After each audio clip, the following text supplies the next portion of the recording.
T-minus 3 hours and 30 minutes until the launch of Axiom's Axiom AX-1 mission aboard a SpaceX Falcon 9 rocket. You're looking at a live view of Pad 39A, where the Falcon 9 is standing with the Crew Dragon Endeavour spacecraft on top of it. The 4 private astronauts who will be riding this vehicle into orbit today are now in the suit-up room on the southern perimeter of Launch Complex 39A. In the past few minutes, they've received a weather briefing to get the latest update on the weather conditions here locally, as well as along the ascent corridor toward the northeast that the Falcon 9 will fly on the way to the International Space Station today. The next step for those 4 commercial astronauts will be to put on their launch and entry spacesuits. These custom-made suits are designed and made by SpaceX, and they're fitted for each crew member.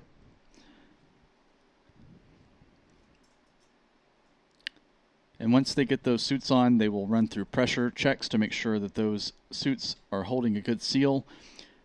And then the 4 crew members will depart the suit-up room and board the 2 Tesla SUVs that will take them up the ramp to Pad 39A itself. The suit-up room is just about a quarter mile south of the launch complex itself. For these commercial private astronaut missions, SpaceX is using one of its own facilities near the launch pad for the suit-up of the Crew Dragon astronauts. For NASA missions, they use the traditional NASA suit-up room at the Neil Armstrong Operations and Checkout Building over at the Kennedy Space Center industrial area. That's the same facility that was used by the Apollo astronauts, as well as the Space Shuttle astronauts, and for all of the NASA missions that have flown with SpaceX to date.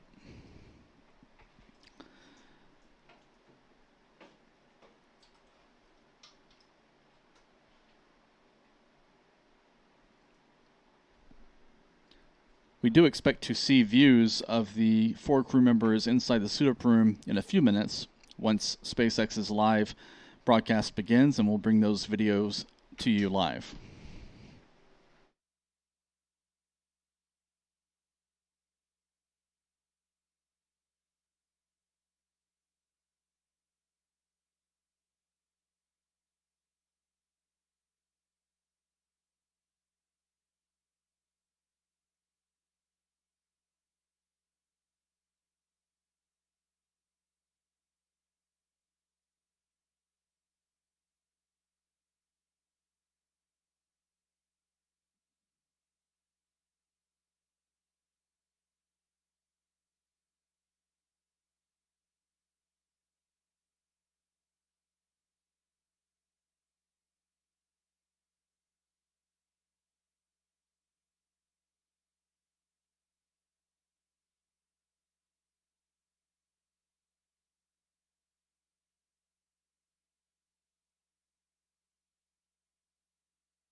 You're looking at a live view of the Falcon 9 rocket and Dragon spacecraft that is in the final stages of preparation to launch the world's first all-private astronaut mission to the International Space Station in just over 3 hours from now. Today's launch marks the next step in the evolution of the human spaceflight story. This is the first of a number of private astronaut missions by Axiom Space to the International Space Station, and it represents the culmination of years of hard work between both government and private entities to open up the doors to low Earth orbit. Good morning, good afternoon, and good evening, wherever you may be tuning in from around the world. Welcome to the live broadcast of the launch of Axiom Mission 1, often called AX-1. My name is John Rackham, and I'm the Crew Systems Deputy Manager at Axiom Space, based out of Houston, Texas. My name is Kate Tice. I'm the Quality Systems Engineering Manager here at SpaceX headquarters in Hawthorne, California. Welcome. Together, we have quite a lot to share with you today about today's historic AX-1 mission. As John mentioned, this represents the first of its kind, as 4 Axiom astronauts will become the first all-private astronaut crew to the International Space Station. This is the first of 4 missions SpaceX will launch for Axiom Space. AX-1 also marks SpaceX's 6th human spaceflight mission overall and our 5th human spaceflight mission to the orbiting laboratory. Wow. Yeah, today's mission is the culmination of years of efforts by teams at Axiom Space to expand the opportunities of private citizens around the world to partake in meaningful science, research, and STEAM-related activities in low Earth orbit. We believe that the commercial efforts in low Earth orbit should build on the foundation that NASA has laid, while expanding the volume and type of research and manufacturing capabilities for the benefit of all. Missions just like today's open the door for new countries around the world to pursue and participate in the benefits of human spaceflight. And for Axiom Space, each of our private astronaut missions are critical steps in the development of our Axiom Station, the world's first private space station, currently under construction. Right now, Axiom astronauts Michael López-Alegría, Larry Connor, Eytan Stibbe, and Mark Pathy are suiting up inside SpaceX's Falcon Support Building, or FSB, preparing to lift off from historic Launch Complex 39A at Kennedy Space Center in Florida. This crew will be spending 8 days living and working on board the space station before returning to Earth and splashing down in the Atlantic Ocean.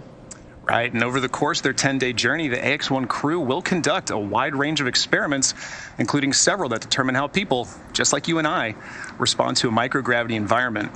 The data that they collect will be invaluable to furthering human exploration of space and hopefully inspire countless others to follow in their footsteps.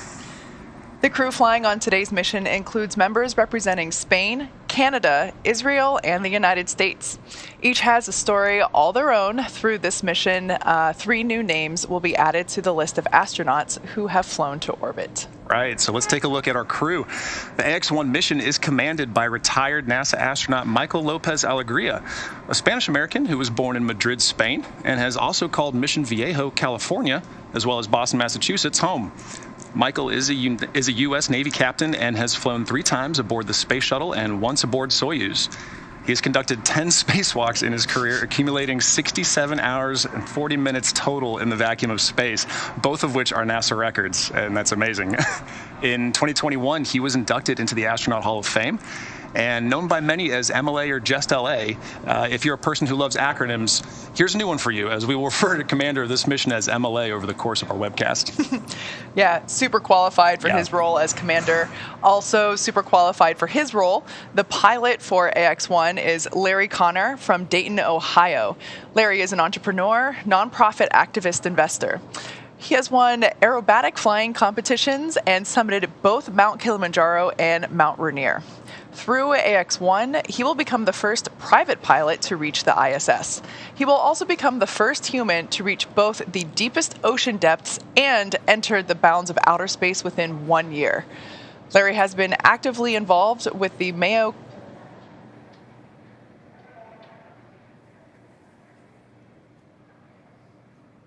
All right, so just some good notes there from our countdown team. As I was saying, Larry has been actively involved with the Mayo Clinic and the Cleveland Clinic for many years, helping to understand the effects of aging. This mission will add a new dimension to several of these studies. And serving as Mission Specialist 1, Eytan Stibbe will become the second Israeli ever to fly to space. In many ways, today's mission is a return to flight for the nation of Israel after the Columbia tragedy in 2003. Eytan served for more than 4 decades as a fighter pilot in the Israeli Air Force, where he received the Distinguished Aviator Medal, and today he is an impact investor and philanthropist. In collaboration with the Ramon Foundation, the Israel Space Agency, and the Ministry of Innovation, Science and Technology, and the Ministry of Education, Stibbe will fly to the ISS under the Rakia banner and the maxim, "There is no dream beyond reach." During his time on the ISS, Stibbe will facilitate scientific experiments, educational outreach, and even artistic activities. Mark Pathy is an entrepreneur, investor, and philanthropist, as well as mission specialist number 2 on this AX-1 mission. Pathy is currently the Chief Executive Officer and Chairman of Montreal-based Maverick, a privately owned investment and financing company he founded that focuses on innovation and social impact. As a strong believer in the importance of philanthropy, Pathy is a member of the boards and executive committees of the Montreal Children's Hospital Foundation, Dans LaRue, and the Pathy Family Foundation. Through the AX-1 mission, Pathy will become Canada's 2nd private astronaut and the 12th Canadian to go to space. So as the crew finishes suiting up inside the Falcon support building, we are moments away from seeing them walk out the same doors that the Inspiration 4 crew inaugurated on their mission. But before they do, it's worth noting that today's mission holds a lot of excitement for groups around the world. So first up, cheering on mission specialist Mark Pathy are the many doctors and family of the Montreal Children's Hospital.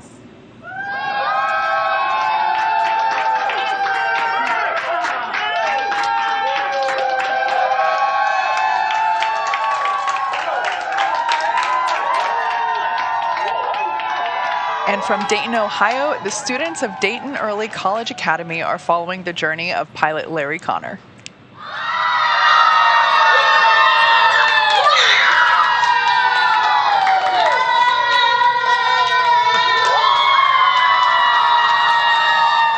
Hello, seeing those kids get excited.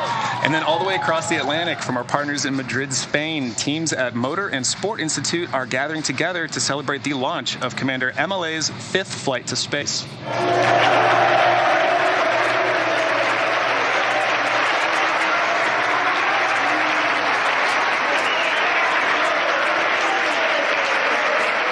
And continuing east, our good friends in Tel Aviv's Rakia Mission Control are actively engaged, monitoring the mission and cheering on Eytan Stibbe.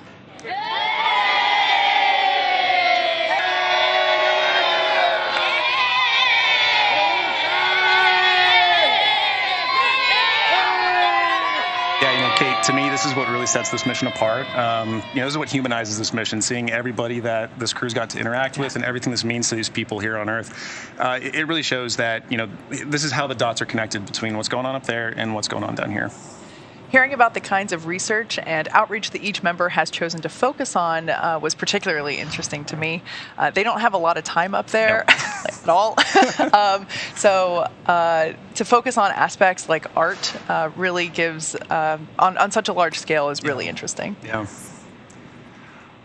Well, as you can imagine, it's been a pretty busy morning already for the Axiom-1 crew. They had a wake-up call at about T-minus 8 hours and 40 minutes to launch, followed by their first medical checks of the day, and then a shared meal with their families. At around T-minus 4 hours and 21 minutes, crew was formally handed off to SpaceX at the shuttle landing facility parking lot. At T-minus 3 hours and 50 minutes, the crew arrived at the suit-up room located in the Falcon support building, which is just basically right behind this camera view that you see there. Also around then, they had their pre-launch briefing, including weather information, launch details, and we gave them their tablets that they get to bring with them onto flight, which brings us to the current efforts. At T-minus 3 hours and 25 minutes, we will, the crew began suiting up, and once that process is complete, they will exit the Falcon support building and get into their Teslas. We will have 2 astronauts in each of the Teslas, led by a support vehicle. It's a short drive up to the launch pad, and once they arrive, the crew will ascend the fixed service structure that you see there in an elevator up to the 255-foot level. The crew will then take the stairs up the last 10 feet, where they will stop and make one final phone call before walking down the crew access arm to the White Room. The White Room is their last stop before climbing into the spacecraft, a process known as crew ingress. During ingress, the SpaceX team will run a series of checks to ensure the suits, seats, and vehicle interactions are all functioning properly. Right, and after all the vehicle and crew checkouts are completed, the SpaceX closeout team will then close Dragon's side hatch and depart the pad. At about T-minus 40 minutes from launch, the crew access arm will then retract away, followed by the arming of the launch escape system. And once that arm is retracted and the escape system is armed, propellant loading on Falcon 9 will begin. At T-minus 5 minutes from launch, Dragon will be configured for what we call terminal count, and this is when Dragon's onboard computers take control of the spacecraft. And finally, at T0, Dragon and Falcon 9 will lift off from pads 39A. Roughly 12 minutes after liftoff, Dragon will separate from Falcon 9's second stage and spend the next 24 hours making its way to the International Space Station. Good morning. I'm John Innsbrucker, Falcon 9 Principal Integration Engineer here at SpaceX. We're currently at T-minus 3 hours, 12 minutes, and everything looks good for an on-time launch later today. Now, as Kate mentioned, the crew received their weather briefing just after T-minus 4 hours. As you can see from the view here, blue skies around Kennedy Space Center, pad 39A. Probability of weather violations is down to just 10%. Mostly we're just looking at some wind. We've also checked the ascent corridor in case of a launch escape is needed by Dragon. The sea state conditions are acceptable there. And even in the emergency deorbit locations, everything is acceptable. So the weather's looking good. Now at pad 39A, the Falcon 9 is powered up. The engine checkouts were performed overnight, and pressurization of the gas storage tanks on the vehicle is completed about T-minus 6 hours. Now, T-minus 2 hours, Falcon will begin its final checks for launch, including a communication check with the crew, and propellant loading will begin at T-minus 35 minutes. Now, as with all of our launches to the International Space Station, we have an instantaneous launch window at 11:17 a.m. Eastern, or 15 hours, 17 minutes Universal Time. If for whatever reason we weren't able to launch today, our next opportunity will be just under 24 hours later on the 9th of April. That puts us 15 minutes ahead of schedule.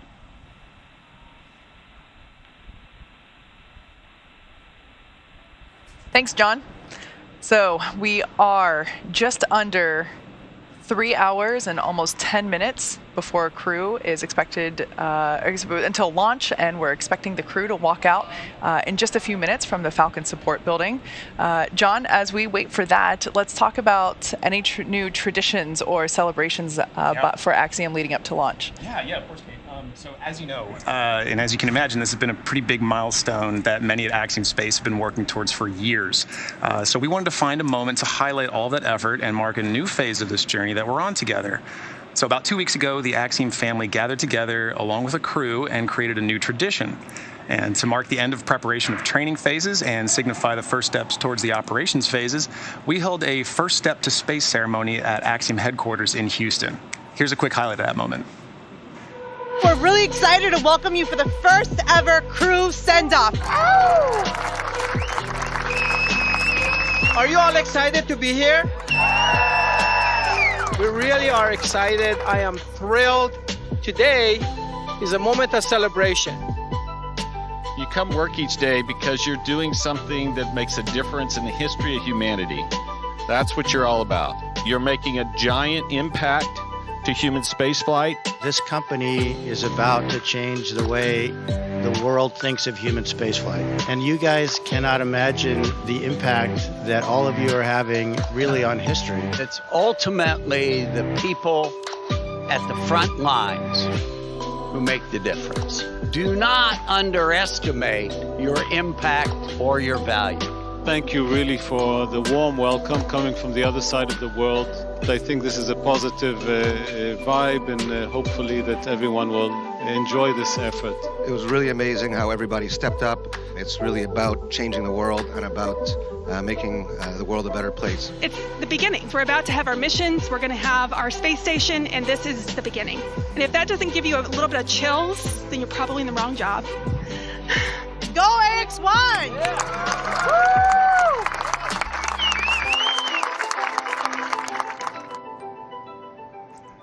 So around that same time, we scanned the bottom of the right shoe of each of the crew's flight suit and created what we're calling the stepping to space tradition.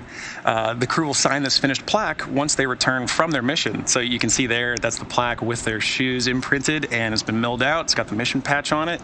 Crew's going to sign that when they come back. That's super cool. Yeah. Obviously, so we're in Hawthorne, California, kind of close to Hollywood. Seeing that kind of reminds me of the area in front of the Chinese theater where movie stars get to put their handprints and footprints in. I like that one better. Yeah. That one's pretty cool. It's pretty a cool. space one. Exactly. It's a pretty unique space one. A little cleaner maybe too. That's super cool. So we're hearing that we're just a couple minutes away from being able to see the crew for the first time today. They are currently suiting up inside the Falcon Support Building, or FSB. That's basically the hangar close by to the launch pad, and the team is in there with the closeout team. Excuse me, not the closeout team. The suit. Countdown, we're at T-minus 3 hours, 7 minutes. Crew suit donning is complete. 4 crew members. All right, we are ahead of schedule. Dragon Endeavour spacecraft. Even better news, ahead of schedule. Now, you might hear check-ins with the team indicating what kind of margin that we have with our countdown, basically, and proceeding up to launch. We do build in margin so that if we are running a little bit behind or a little bit ahead, it's all good, basically. Yeah, and you know, a lot of those calls that you hear, you know, those are clear steps in a procedure. As you can imagine, this day is very heavily synchronized. Everybody's got a job to do, and we follow procedures. So, you know, hearing those call-outs really means we're on the right track, people are paying attention to the right things, and we're on a good, successful path. Yeah, ultimately, the countdown is the thing that aligns all the teams that are working together for liftoff. And, you know, there's folks that are in mission control, but then there's lots of people behind the scenes as well. And that countdown is what aligns everybody to the right step in the process. So yeah, we just heard there that the crew has completed the suit up process, and so we are hoping to get our first look at them today as they exit the Falcon Support Building. And the weather conditions downrange along the Falcon 9's flight corridor also look good. Right. The latest report from SpaceX indicates that winds and sea states all along that ground we're track, hearing that they are close to exiting the building. Not quite there yet. For today's flight. For those of you that have joined us recently, we are awaiting the crew to exit the Falcon Support Building. A launch abort. Right, and you can see there on either side of where crew's going to be walking out, the Axiom logo patch, or the mission patch rather. And when crew comes out, they'll be greeted by I think it's called the advanced team crew, or the advanced team, Kate, is that correct? So the advanced team is the group of people that are actually already out at the pad inside the tower and the capsule, preparing those areas for the crew's arrival.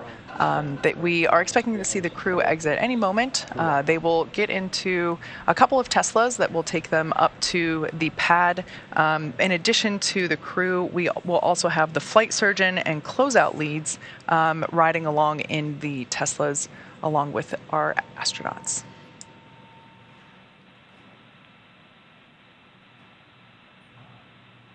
And you mentioned, Kate, you know, riding the Teslas to the launch pad. You know, it's a bit of a decent walk, I think, if they had to walk to the pad. But and there they are. We're getting our first look at the Axiom-1 crew as they exit the suit-up room. Larry Connor. We can see there Michael López-Alegría, Larry Connor, Eytan Stibbe, and Mark Pathy. On the far left is Mark Pathy of Canada. This is our first live look at the Axiom-1 crew suited up for their mission to the International Space Station. To space today. This is the first all-commercial flight to the International Space Station. Part of an effort they're getting a few photos together. They look ready to help develop the business and economy in low Earth orbit to build a business. What do you think they're saying? 3, 2, 1. That's perfect. What? I think they're saying, you know, guys, we have worked so hard to get to this point, and let's go do this. From the International Space Station once it's retired. That's great. So now they're going to hop into those Teslas. It's about a 2,000-foot drive, or walk if you wanted to, but you know, we want to keep everybody cool and comfortable before hopping into their spaceship. So we're going to drive them up to the pad from Falcon Support Building. And as you saw on your left side of the screen, Michael López-Alegría, the commander, and Larry Connor, the pilot, are riding in one Tesla together, and in the other is Eytan Stibbe and Mark Pathy. Members on the left side in one of the Teslas. So again, you can see there on the left side, from left to right, we have Larry Connor and MLA in one Tesla together, and on the right side of the screen, you can see Eytan Stibbe and Mark Pathy. So they're getting buckled in, the doors came down and closed, and they are ready to get to the pad. They are expected to depart this Falcon support building shortly to head up the ramp to pad 39A. This facility is located just outside the perimeter fence to the launch pad, and the Teslas look like they're about to be beginning their journey up the ramp to the pad. Right now, the team inside the Tesla is just doing final checks with the crew, make sure everybody is good to go, and depart for the tower.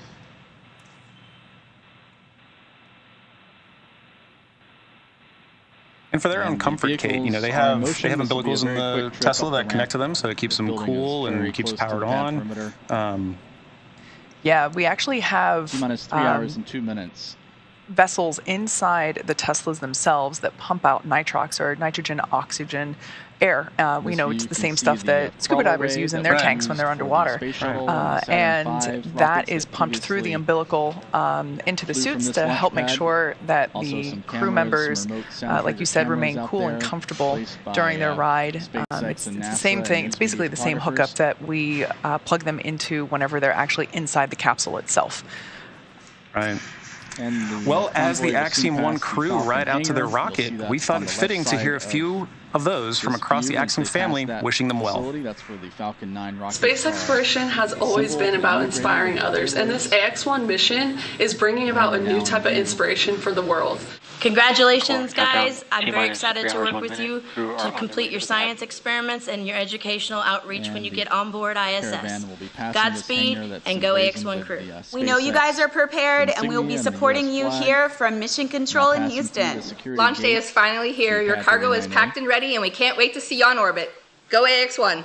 I just wanted to wish you all luck and reiterate how inspiring this mission is for me and many people here on Earth. The prop team at Axiom Space would like to wish the AX-1 crew safe travels to and from the ISS. Fly safe, and we'll see you on orbit. I just want to wish you guys a safe, smooth ride up there. And on behalf of the Axiom Operations leads, we're looking forward to supporting you guys when you get on board. Hope you have a good stay. We are so excited about our first launch, and congratulations to the crew of AX-1 on making history. Thanks from the payloads team. We're really proud of the science that you guys will be doing on this mission, and look forward to hearing all about it once you get back here on Earth. Thank you guys so much for letting us pioneer and improve upon the commercialization of space. We wish you the best of luck on your journey. We are absolutely thrilled to have worked with you in building AX-1.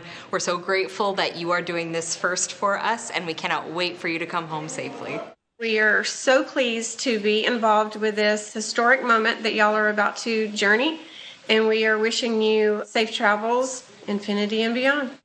As you're taking the next step in the evolution of the space industry, so I want you guys to be proud of that, embrace it, and Godspeed. The Wright brothers once said that the desire to fly has been handed down from our ancestors, looking up enviously at the birds soaring through space. And I just want to say it's now your time to be the envy of the birds as you soar higher and further than most of us could ever dare.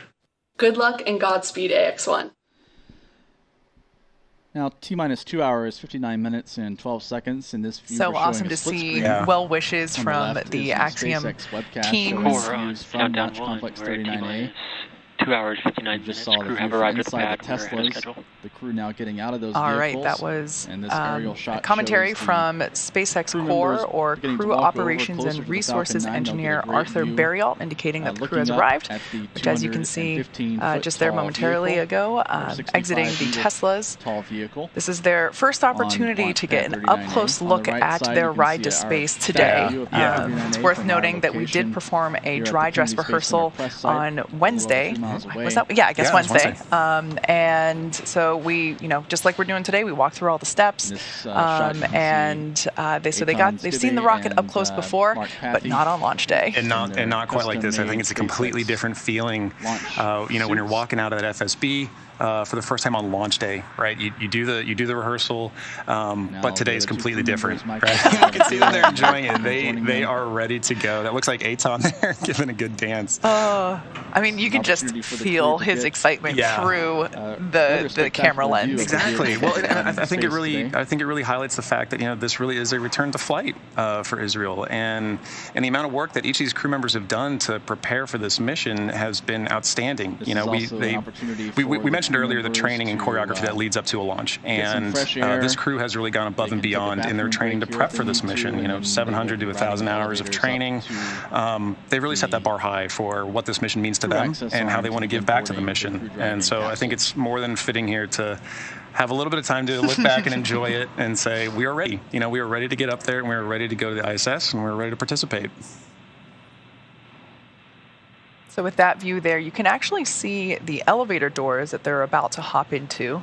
They'll get in those elevators, which I should note, we are launching from pad 39A. This is the pad that humanity went to the moon from. Apollo 11 launched from here, and the space shuttle then flew out of this pad after the Saturn V program ended. And we just saw MLA and Mark. It's great. Yeah.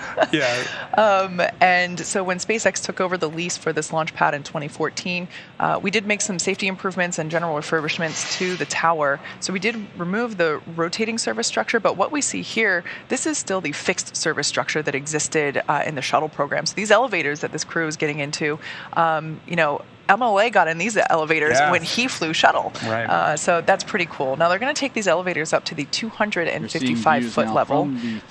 In the tower, we don't mark it by level numbers. There we can see that they have exited the elevator. Right. We see Mark Pathy there, where the first two crew members have taken walking up the rest of the service structure.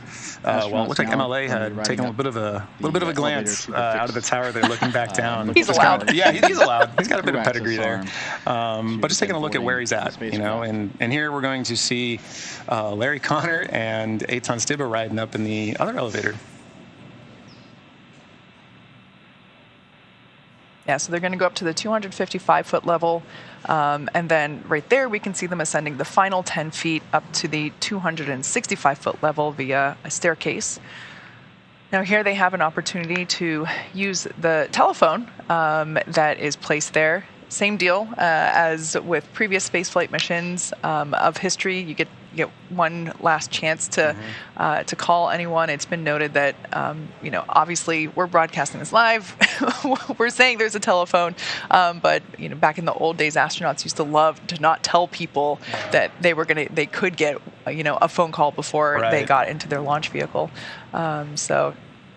And then we see Eytan and Larry emerging from the elevator and making their way over to the telephone as well. And Kate, look, I'm seeing that advanced team, following them around. Everybody's got numbers marked down. It looks like everybody here has a very specific role to play in the, the pad walk up and all the way through crew ingress, right? For sure. Everyone is in bunny suits. We want to make sure that the spacecraft itself is a clean environment. We are launching from Florida. Mm-hmm. There's bugs. There's no way to avoid them, from an atmospheric standpoint. So we really want to make sure that we block off any opportunity for FOD, foreign object debris, which could be a bug, could be a hair, could be anything that's not meant to be in the vehicle. And so you can actually see it in the right-hand corner. There's a small window, a rectangle, and that's basically a protective flap that blocks the open environment air from the crew access arm and therefore into the white room and into the capsule. So really making sure that environment is clean. That's why these our closeout leads and our suit technicians are in those bunny suits that you see there with numbers on the back. It's hard to tell people apart, so you are assigned a number. So we try to do our best here to make sure that everything that we don't want to go into, ultimately to go up to the space station, it stays out. Right. And again, that's just one small part of the controls that are in place to really make sure that, launch day is successful. And another part of that is understanding the role that everybody plays. It's all part of the training that leads to this moment. As I'm sitting there watching it as well, I'm noticing the arrows marked on the ground, representing emergency egress paths and things like that. So Saw a great moment there between Larry and Eytan. You can tell they're just excited about it. Axiom-1 crew members. Yeah, as you mentioned before, a lot of training has gone into what we're seeing today. That includes preparation for all scenarios. Those arrows on the floor basically indicate the quickest path to safety in the event that the teams need to exit the tower rapidly. So everything is, we try to think of everything, all scenarios. Preparation is ultimately the key to success. So there you see a view of that 265-foot level connected by the crew access arm over to the capsule. Now, we do see folks milling about. One thing to note, we did have part of the SpaceX crew actually here at the pad prior to the arrival of the crew. They're called the advanced team. That's a small group of people that are basically responsible for preparing the cabin prior to the crew's arrival. They show up, they open the side hatch, they make sure that the cabin lights are on, they make sure that the task lights above each seat are functional and working, making sure that the displays are configured for crew ingress, initial comm checks, and you mentioned before, we've practiced everything. Everything is it's a choreograph. That advanced team, it's so well choreographed. That advanced team in their procedures even have written, make sure there's a Sharpie. Really? Yeah, so we're going to see the crew have the opportunity to add their signature to the white room, and it's actually in our procedures. Make sure that there's a Sharpie for the crew to sign the wall. I love that.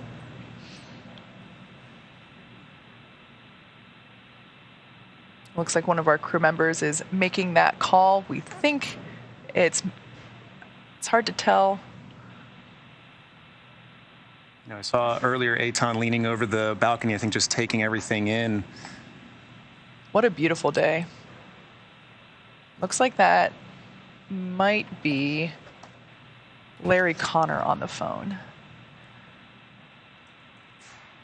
And we see Mark and MLA there as well, talking to their crew team, or to their suit teams as well, and that advanced team that Kate was talking about. And yeah, so you might notice the closeout lead there in the black bunny suit on the right-hand side has a tablet. That tablet is basically what we use to go by step those electronic procedures that we have written. And as you see people stop and pause, and you might see the crew members give a thumbs up, that's all part of the procedure. Right, and we get our first look here now as crew is walking towards the white room, getting ready for ingress into their Dragon capsule. We see MLA and Mark right there walking towards their capsule right now. They'll be ingressing first.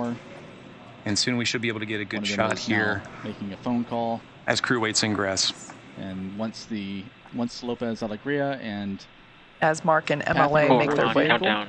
We're at T-minus 2 hours 50 minutes. Crew have arrived in the white room to begin their ingress. Boarding process. The crew members are now that MLA and Mark have arrived, as we just heard, down at the white room. We can see Larry and Eytan making their Doug Hurley and Bob Bacon, who were the first two call, astronauts to fly removing the gloves here to take that Sharpie and add their names. Exactly. On this same spacecraft, the Crew Dragon Endeavour capsule.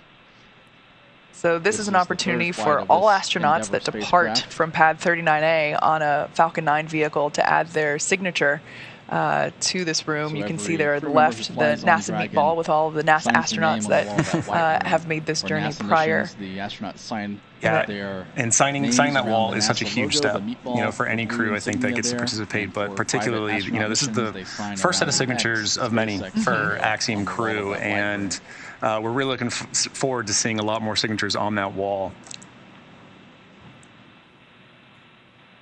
Now, after the signatures, the closeout leads there, the suit technicians, are basically, right now, we can see them doing a pre-ingress. Two customers of Axiom Space. The next two are making their way down the crew access arm. Walkway, the crew access arm. Yeah, that closeout lead there is doing the pre-ingress checks, making sure that all the zippers are closed, making sure that the boot covers have been removed from their boots. Removing the protective cap that's on top of the umbilical port. Who is paying his way to space today. If it were raining, obviously it's a beautiful day in Florida. And if it were raining, this would also be the opportunity that we would wipe the boots down before anybody enters. He'll become the second. They're also just reminding the crew to be extremely careful when ingressing. There is, we want to make sure that, you know, there's no contact between the side of the vehicle and their helmet, for example. So just making sure that everyone, and again, we've practiced this many times, as you've mentioned. The crew has logged 700 to 1,000 hours. That involves practicing getting in and out of the capsule. Yeah, but like you said, this is a really controlled environment, right? This is really, when you button that hatch up, that is ready to go to ISS. And that controlled environment you got to take care of and make sure that you're, you know, it's a crowded room in there, as we can see right behind Larry and Eytan as they're awaiting their ingress trans as well. But it's busy in there. And we got to make sure that, you know, you're watching out for things like hatch seals and making sure that all of their flight suits are well taken care of and well maintained as they get into the vehicle. But like you said, Kate, it's a well-rehearsed, well-choreographed situation.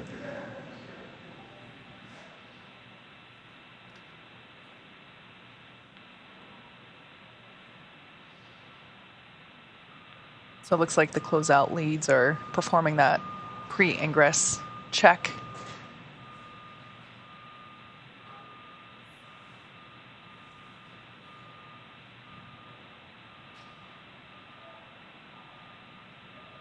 Now there's already a closeout lead or a suit technician inside the capsule. They're ready to support the crew members as they make their way into their chairs.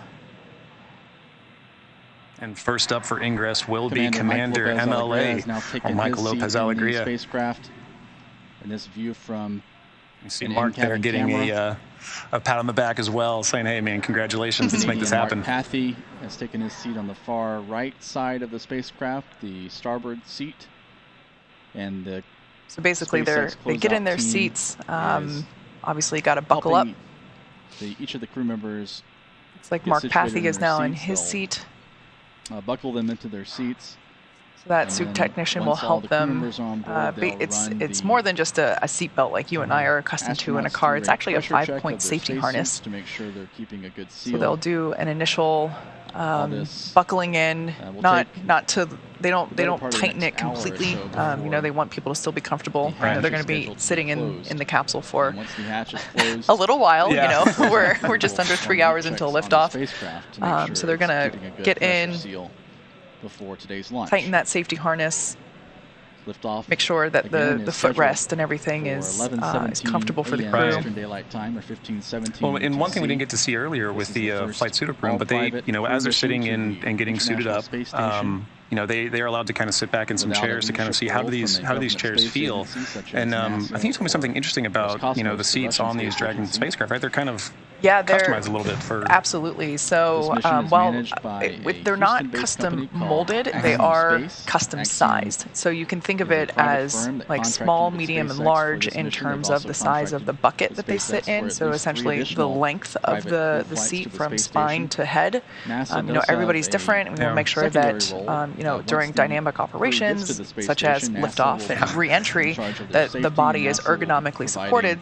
And so things like that bucket seat, small, medium, and large sized, as well as the armrest and the footrests are all sized as well, because everybody's different. Right. And crew, you know, it's important for them to be not only as comfortable as they need to be, but also for, you know, effective use inside the capsule during their journey. You know, everybody's got a different role to play on the uphill, and I think one of the things that is an important check as crew gets into their seat is not only are they harnessed in correctly, that the umbilicals are connecting correctly, but also that they're comfortable. You know, that they have movement and range to, you know, interface with the displays and everything else expected of their roles while in orbit. Absolutely.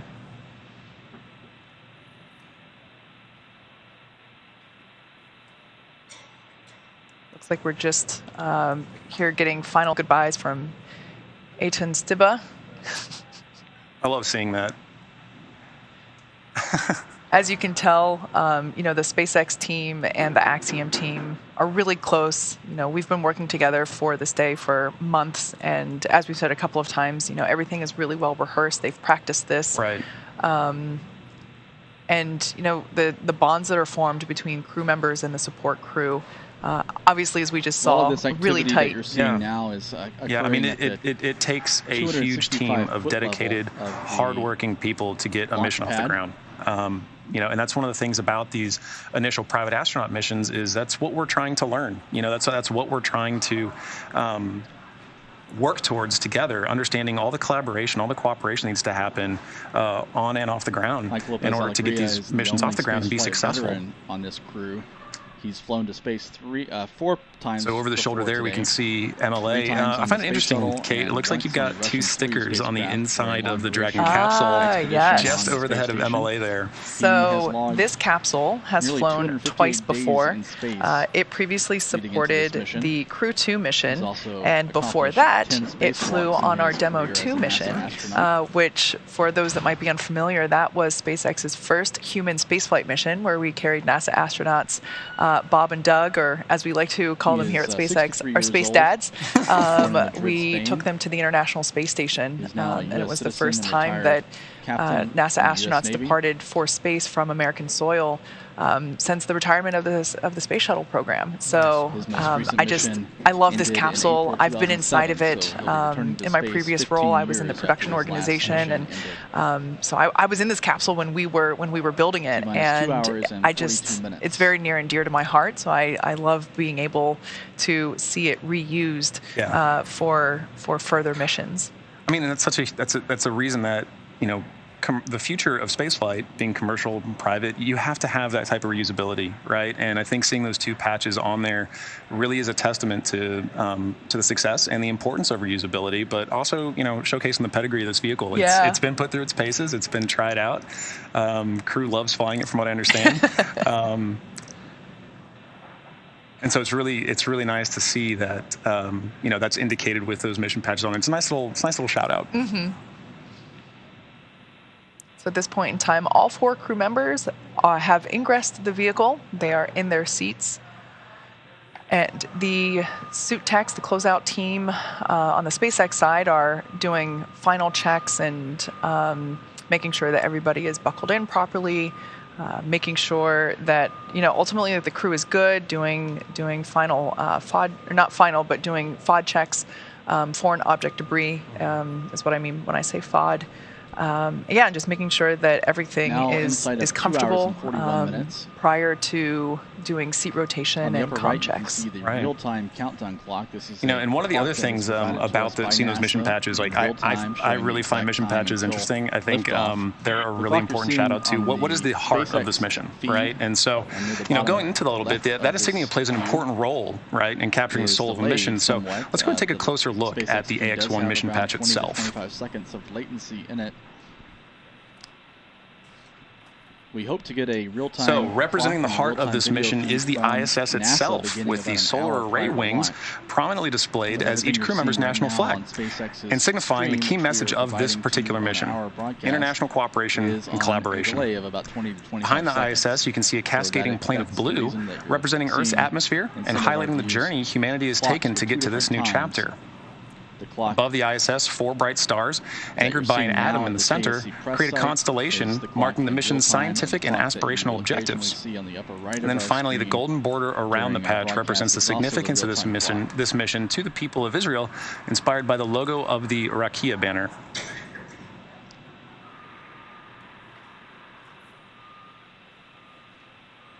So there we can see Commander MLA accessing his crew tablet, where he is able to monitor an aerial helicopter mission status and follow along with our procedures. The Space Launch System, NASA's Artemis 1 moon rocket out on pad 39B. Amazing view of pad 39A with 39B in the background there. 39A, where the Falcon Gosh, what a gorgeous day in Florida.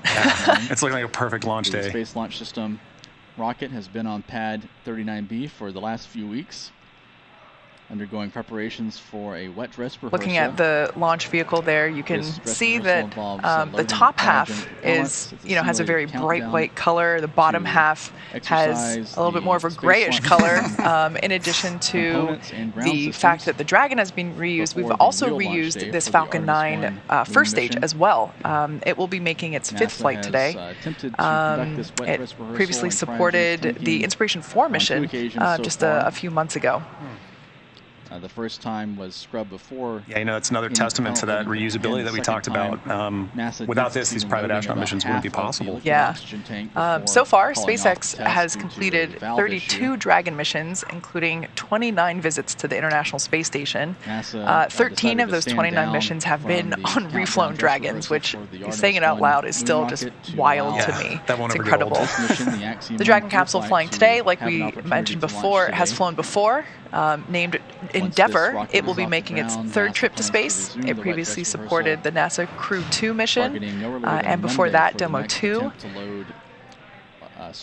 As for our launch vehicle, Falcon 9 has completed 145 total launches, over half of those on reflown rockets, like the one that we are using today.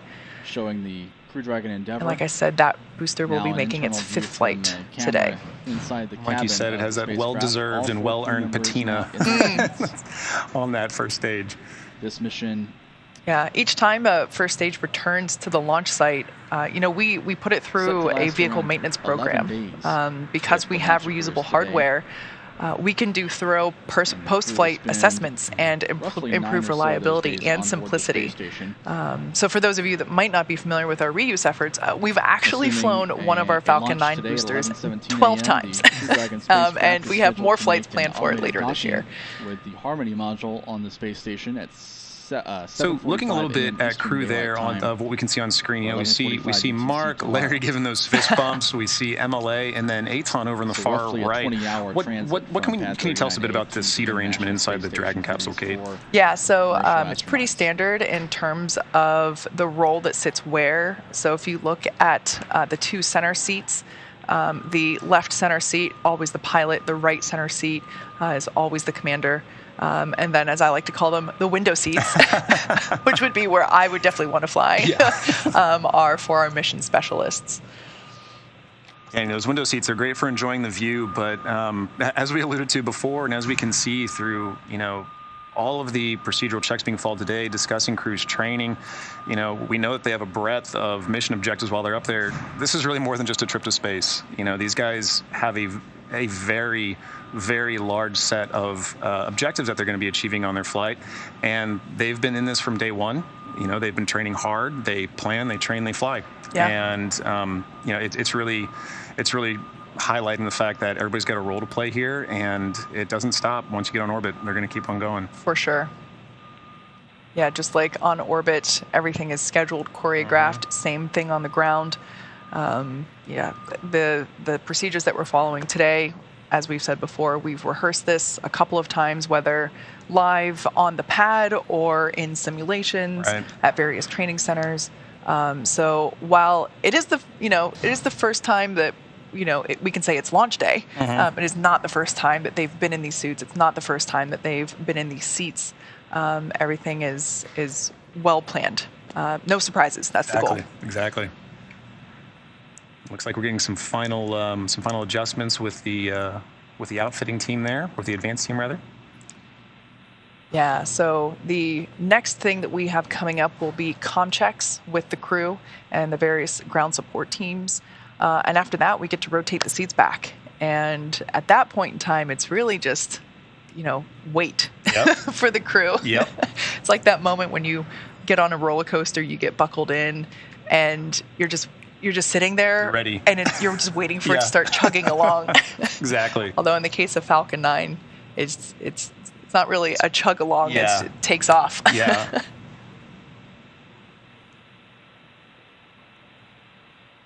Well, based on some of the reactions from crew we've been seeing earlier, right? Seeing a lot of Larry's excitement early in the day. Even as they're buttoned in, comm checks would be complete at a certain point, and you're waiting. I don't think the excitement's going to be dying down. So in that shot on the left, you can actually see the Falcon support building just behind the hangar. So that kind of gives you perspective of how far the crew journeyed in their suits in those Teslas. Right, definitely a walk you can make, but if you're going to be in that suit all day long, it may not be one you want to. Yeah, I've made that walk many times, and not in a spacesuit, but can confirm it's a little bit of a hike. The incline up to the pad, it catches up with you. Yeah.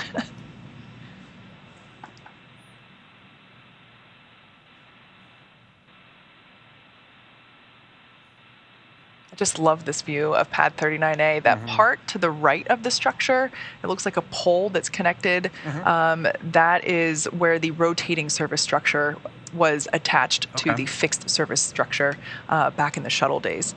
So, you know, it's just so cool to see the next era of human spaceflight being ushered into reality from this, you know, hollowed ground. Yeah, exactly.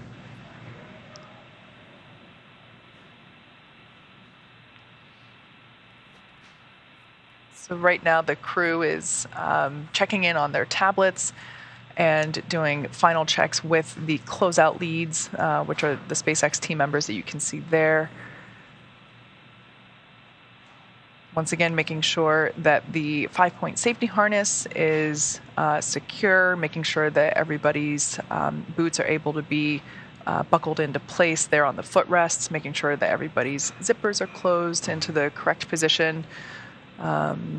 Right now, they don't have to have their visors down, so they're still able to, you know, talk and converse comfortably, but we do have their umbilical cords plugged in to the capsule, so that umbilical provides communication and avionics and, you know, that kind of stuff to the crew, but it also provides that cool air, that nitrox mixture that we talked about before.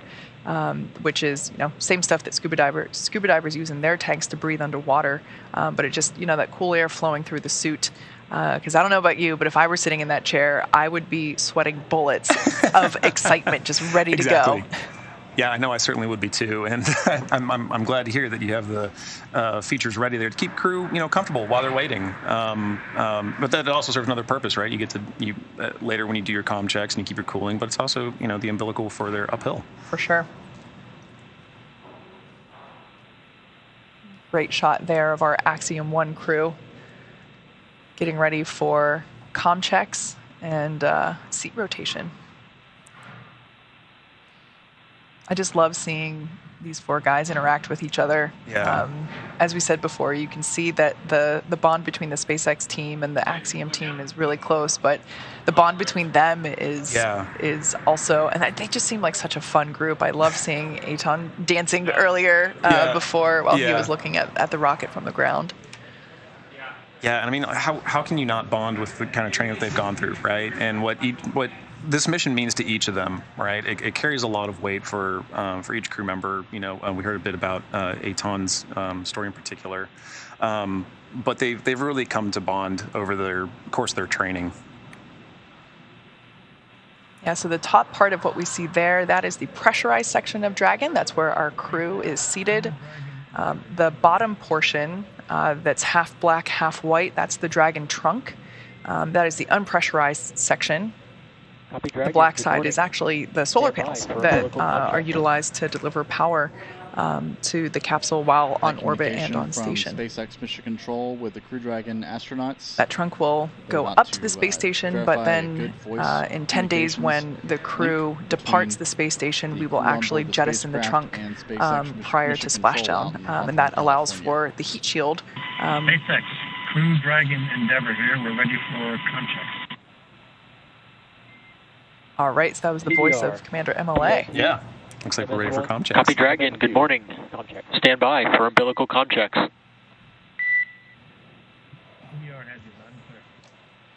On the right-hand side of your screen, that is SpaceX Crew Operations and Resources Engineer, or CORE, Arthur Berrialt. MS2, loud and clear. Seated here at Hawthorne Mission Control. Umbilical comm check is now complete. Stand by for ground station comm check.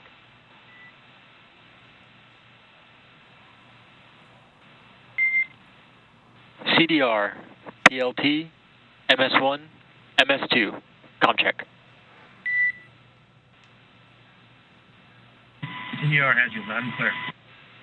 PLT, loud and clear. MS1, loud and clear. MS2, loud and clear. And CORE, loud and clear. Umbilical comm check is now complete. Stand by for ground station comm check.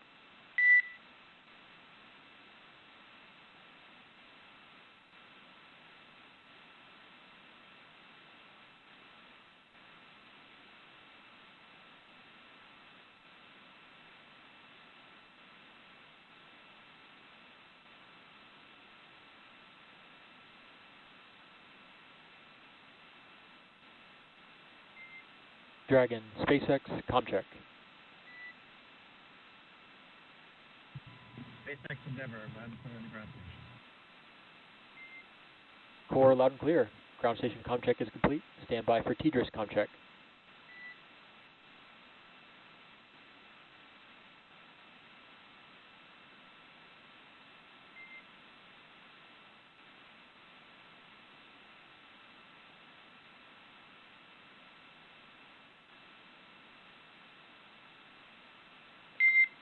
Dragon, SpaceX, comm check. SpaceX Endeavor, loud and clear on the ground station. Core, loud and clear. Ground station comm check is complete. Stand by for TDRS comm check.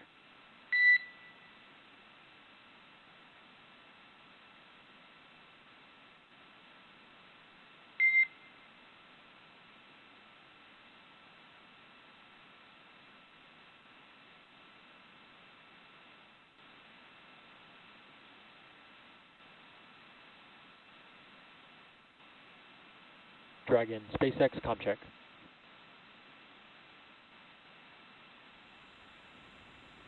SpaceX Endeavor, loud and clear on TDRS. And Core, loud and clear. TDRS comm check is complete. Stand by for comm checks with MD and LD in the launch configuration. Dragon, SpaceX. On countdown 1, comm check. Good morning, Anna. I hear you loud and clear. Good morning. I hear you loud and clear as well. Stand by. Dragon, SpaceX, comm check. Dragon, MD on Dragon to ground. SpaceX Endeavor, loud and clear on TDRS. And Core, loud and clear. TDRS comm check is complete. Stand by for comm checks with MD and LD in the launch configuration. Dragon, SpaceX. On countdown 1, Dragon, comm check. LD on countdown 1, comm check. Good morning, Anna. I hear you loud and clear. Good morning. I hear you loud and clear as well. Stand by for comm check over Dragon to ground. And good morning to you too, Michael. I have you Dragon, loud and clear. MD on Dragon to ground, comm check. Over Dragon to ground. Loud and clear on Dragon to ground also. Good morning. Dragon, MD LD loud and clear. Stand by for comm checks with LD.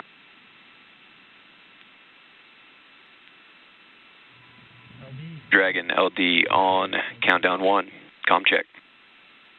And LD, loud and clear. Godspeed. Hey, Mark, good to be with you this morning. You're loud and clear. And good morning to you too, Michael. I have you loud and clear. Endeavor Space Stand by for comm check over Dragon to ground. Complete. Please report when ready for seat rotation per section 2 of 4.100. Dragon, LD on Dragon to ground, comm check.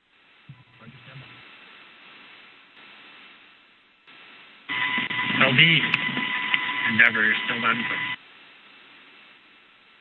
And LD, loud and clear. Godspeed the day, fellas. Let's go have some fun.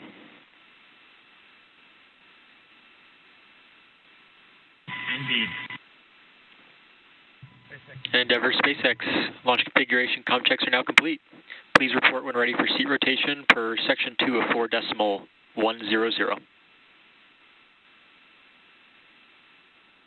Roger, stand by.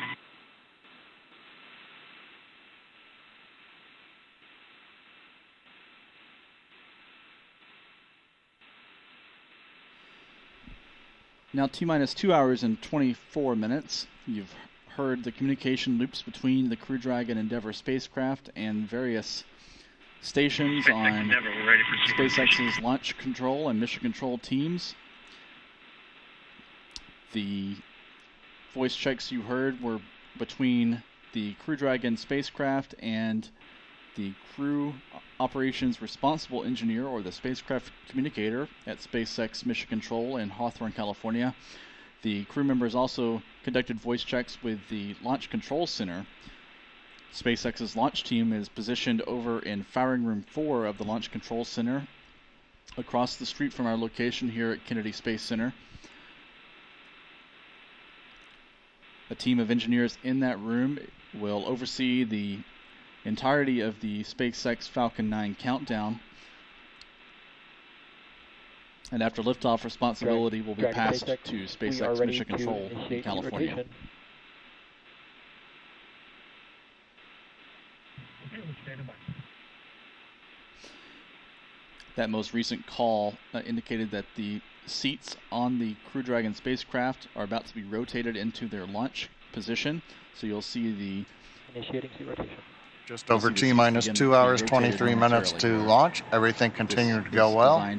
View right now showing the Axiom crew inside the spacecraft. Safe. About another minute or so, we ought to begin the seat rotation. SpaceX, we are ready to initiate seat rotation. Controls and the touchscreen controls inside the cockpit. Okay, we're standing by. Crew is ready. SpaceX advanced team is outside of the capsule. They'll watch as we rotate the crews into the launch position. Initiating seat rotation.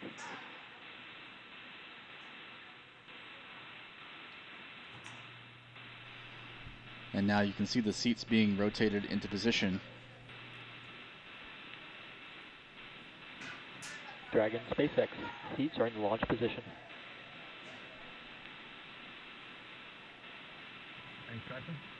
Nice view watching the seats rotate. The crew displays above them. This will get them positioned for launch. A little bit more comfortable recline as we head on out into low Earth orbit.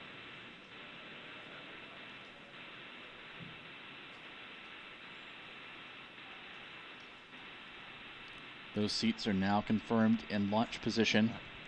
You can see that Dragon SpaceX seats are in the launch position. Up close to the touchscreen controls inside the Crew Dragon spacecraft.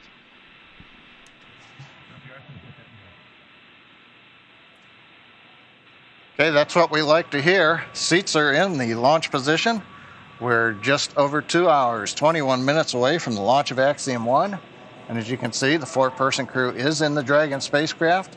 They've just completed their communications checks with the ground team. Those checks verified that the communication umbilical is... Dragon SpaceX, with that, I can give you a go to step through Section 3, suit leak check preparation. You can see the astronauts are now closing the visors on their spacesuit helmets in preparation for suit leak checks. Okay, we've heard the crew given the go-ahead to do a quick suit leak check. You can see them closing the visors. They'll do a short, just a few minute check to make sure the suit integrity is good. While they're doing that, a little bit of a recap. We did hear the communications checks about 5 minutes ago. Went through 3 different paths. The umbilical that's hooked up to the Dragon spacecraft, that separates right at liftoff. Comms were good there to the ground team. We also did communications checks through the radio frequency transmitters, as well as the NASA tracking and data relay satellite that's up in geosynchronous orbit. So all the comm checks were good. Meanwhile, back in Mission Control, we heard the Dragon team also doing the comm checks. Mission Control Center is located here in SpaceX headquarters in Hawthorne, California. Meanwhile, out at Kennedy Space Center, complete, ready for leak checks.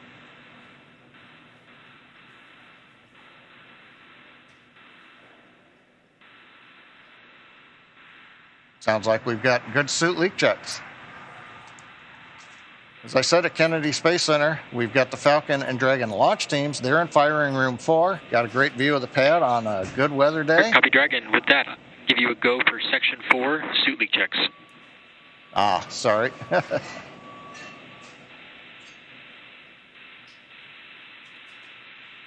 Good work.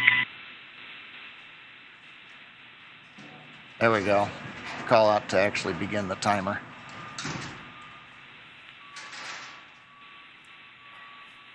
Speaking of the weather, you can see on the left screen the Dragon spacecraft with the crew access arm, blue skies, some light clouds overhead. Weather's very good today. Probability of violation continues at 10%. Mostly that just winds, but nothing really to be concerned about. And the trajectory out over the eastern seaboard of the U.S. headed northeast also looks acceptable. And so the good news is weather is cooperating. Launch vehicle right now looking good. We're powered on, but mostly just monitoring systems. We will continue checking out Falcon 9 at about T-minus 1 hour when we begin a fuel bleed-in on the Merlin engines.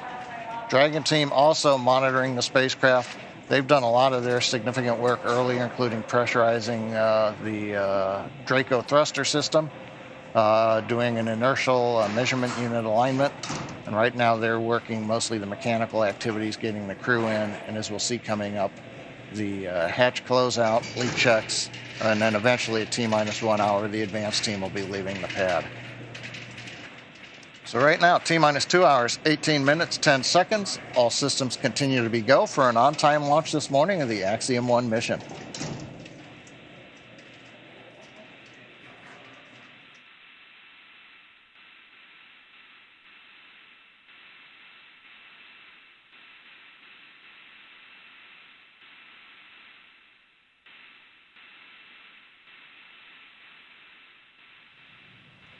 Everything continuing to progress nominally in preparation for our launch of the Axiom-1 crew in 2 hours and 17 minutes.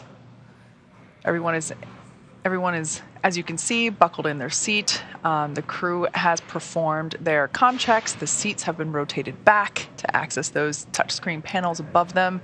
And they're currently in progress with their suit leak checks. So basically pressurizing the suits for a certain period of time to make sure that basically all those buttons are zippered up appropriately and the visors are locking in place. So we can see them going through those leak checks now. Now, the spacesuits that you see were designed in-house here at SpaceX, and while they look super cool, that's not their primary function. The spacesuit is actually a really important extension of the spacecraft itself, and a lot more complex than you would think at just a glance. Here are two members of our spacesuit team, Chris Trigg and Maria Sundin, telling us how this suit came to be. I think one of the things that was important in the development of the suit was to make it easy to use, something that the crew just has to literally plug in when they sit down, and then the suit kind of takes care of itself from there. So the suit is really kind of one part of the bigger Dragon system. It's really part of the vehicle. So we think of it as kind of a suit-seat system. So the seat that the crew is in and the suit are in a lot of ways working together. And so it made sense that we were designing Dragon in-house to also design the suit. Our spacesuit is completely designed in-house. It's built here in Hawthorne, California, in the same building as the rocket and the capsule. The spacesuit is custom-made for each crew member, and that is to optimize the fit for the crew member. We definitely wanted to innovate, and we wanted it to look inspiring, but first and foremost, we wanted it to be safe and reliable. The spacesuit's primary purpose is to protect the crew in the unlikely event that the cabin were to depressurize. SpaceX's But the Falcon 9 suit does a number of countdown additional is just things. passing It T-minus provides 2 hours and cooling 15 and communication minutes. to the crew inside of the suit. In the last minute or provides so, them we've hearing heard protection. confirmation from the And launch the outer pad layer of that the suit is the flame suit leak resistant, so checks it were provides flame completed. protection as well. This verified that the When the crew gets in the capsule, they get in their seats and they plug the suit into the umbilical that's attached to the seat. And the umbilical is providing everything that the suit needs. So it provides the avionics or electronics for communications. It's providing the air to cool the suit, and then it also provides gas when needed to pressurize the suit. So it's really a single point that lets the suit do all the things that it needs to do. Crew out at SpaceX's launch We pad. designed the helmet in-house. The helmet serves a number of different functions. Obviously, it's protecting the crew's head, and it's containing gas like the rest of the suit, but it also houses the microphones as well as the valves that are regulating pressure in the suit. We had designed the gloves so that they would work with the touchscreen, so that the crew could use the touchscreen while they were in their suit. But the gloves also still had to do a number of other things, like the rest of the suit. And then, of course, they have to be able to work under pressure. I think one of the things that's cool about the suit is it's not just a piece of hardware, it's not just a suit. It's a very personal thing to work on for everyone on the team who's been building these, and so it's a really amazing thing. So about a minute and a half ago, we heard on the nets that we had 4 good suit leak checks. So that was the next milestone that we were working through. So good news there. The crew is continuing to check off things on their to-do list, essentially, for today. Now, as you might imagine, our crew for today's mission, Michael López-Alegría, Larry Connor, Eytan Stibbe, and Mark Pathy have gone through extensive training. As we've mentioned before, they've logged between 700 and 1,000 hours since mid-2021 of time dedicated to learning the SpaceX protocols, International Space Station systems, and ultimately to prepare prepare for their respective research portfolios. To prepare the AX-1 crew for their mission, our teams here at SpaceX have spent the last several months teaching the crew about orbital mechanics, how to live in microgravity, and even running simulations of what the full mission will look like while seated in Dragon, as you can see there. This team has studied nearly 100 different training lessons covering all aspects of the mission. As the commander, Michael, or MLA, focused on guiding his crew through all of their SpaceX, NASA, and space station training. Our trainers have told us that he has demonstrated exemplary leadership in building a cohesive crew that can tackle any problem that they're given and work together to solve it through effective communication. As the pilot, Larry spent time developing his technical and operational skills as a first-time flyer in order to build a foundation for piloting Crew Dragon. Larry also served as the translator for his mission specialists, breaking down the technical data for his crewmates. And as mission specialists, Eytan and Mark have spent a majority of their training becoming proficient in operating equipment, interfaces, and a suite of other tools at their disposal to support the crew members throughout the ascent, rendezvous, and return portions of this mission. Right, but their training doesn't stop there. Right, they had a lot that they had to cover. So the AX-1 crew has also completed things like zero-G flights to become familiar with the microgravity environment, as well as centrifuge training to experience the exact launch and entry profiles that they'll feel during their mission. Additionally, they went through wilderness survival training to simulate and practice high-stress scenarios, as well as medic training to prepare for potential illnesses that they might experience while in orbit. And as the first all-private crew to live and work aboard the International Space Station, they have been training at NASA facilities, specifically NASA's Johnson Space Center in Houston, since August 2021. Each crew member has completed training in health, safety, space station systems, and emergency protocols to ensure that they can each work autonomously without interrupting the workflow of other astronauts while on board the ISS. And naturally, each crew member has their own portfolio of research they will conduct or participate in. Many of these studies have required the crew to train on the techniques and best practices of their respective principal investigators. So, bottom line, to wrap that up, this crew really is setting the standard in how they approach training, right? They've really exceeded the requirements of the mission, and they've certainly surpassed all of our expectations. And it really highlights that this mission represents more than just the first fully private flight to ISS. As mentioned earlier, it's establishing many new protocols and means of collaboration between government and private institutions. This crew really wanted to give back to the ISS, and they really wanted to give back to the mission and truly be a part of the team. And to do that, you have to be all in 100%. And so by immersing themselves in their training, they really set that bar high for private space flights and partnership efforts to come. Yeah, for sure. So we can see there our crew members checking in on their tablets, monitoring the step of the procedure that we're currently working through. Right now, the closeout team there at the capsule are performing final interior inspections, basically making sure that everything in the cabin is stowed, making sure that, of course, the crew members are all buckled in safely, and basically making sure that everything is in the final flight configuration. We don't want anything floating around that's not supposed to be. During their mission. So final interior inspections. After that, the team will perform a visual inspection of the hatch in preparation for hatch closure. So we're continuing to make our way towards T0 at just over almost 2 hours and 10 minutes from now. We're now under 2 hours and 10 minutes. So everything continuing to track nominally in preparation for our instantaneous liftoff moment. Yep. We can see there, once again, the tablets that they have allow the crew to monitor the procedures that we're working off of, and the touch screens, the touch screens that they have just above their heads there are where they can monitor the active operations of the capsule itself. Nothing happening at this moment, but in flight, that will be an important piece of telemetry. Right, and that was an important thing, that the SpaceX team, when developing the suits, had to really pay attention to, right? We heard Chris mention that just a moment ago. Yep. The development was really important for understanding, they knew that was the way forward for piloting vehicles and for interacting with your vehicle, and so they baked that right into the design of the spacecraft. Absolutely. Something that we are very proud of that the fact that Dragon is mostly autonomous. Thanks to software, it, for the most part, flies itself. Of course, the crew is trained extensively on how to be a backup to that software, but for the most part, as you can see, there is no joystick to steer the rocket, thankfully. So yeah, everything is conducted there in terms of executing the mission there from those touch screens above their heads. Right. Well, as we watch crew button up the rest of their movement, we'd like to take a bit of time now to talk about a keystone objective of the AX-1 mission, science and research.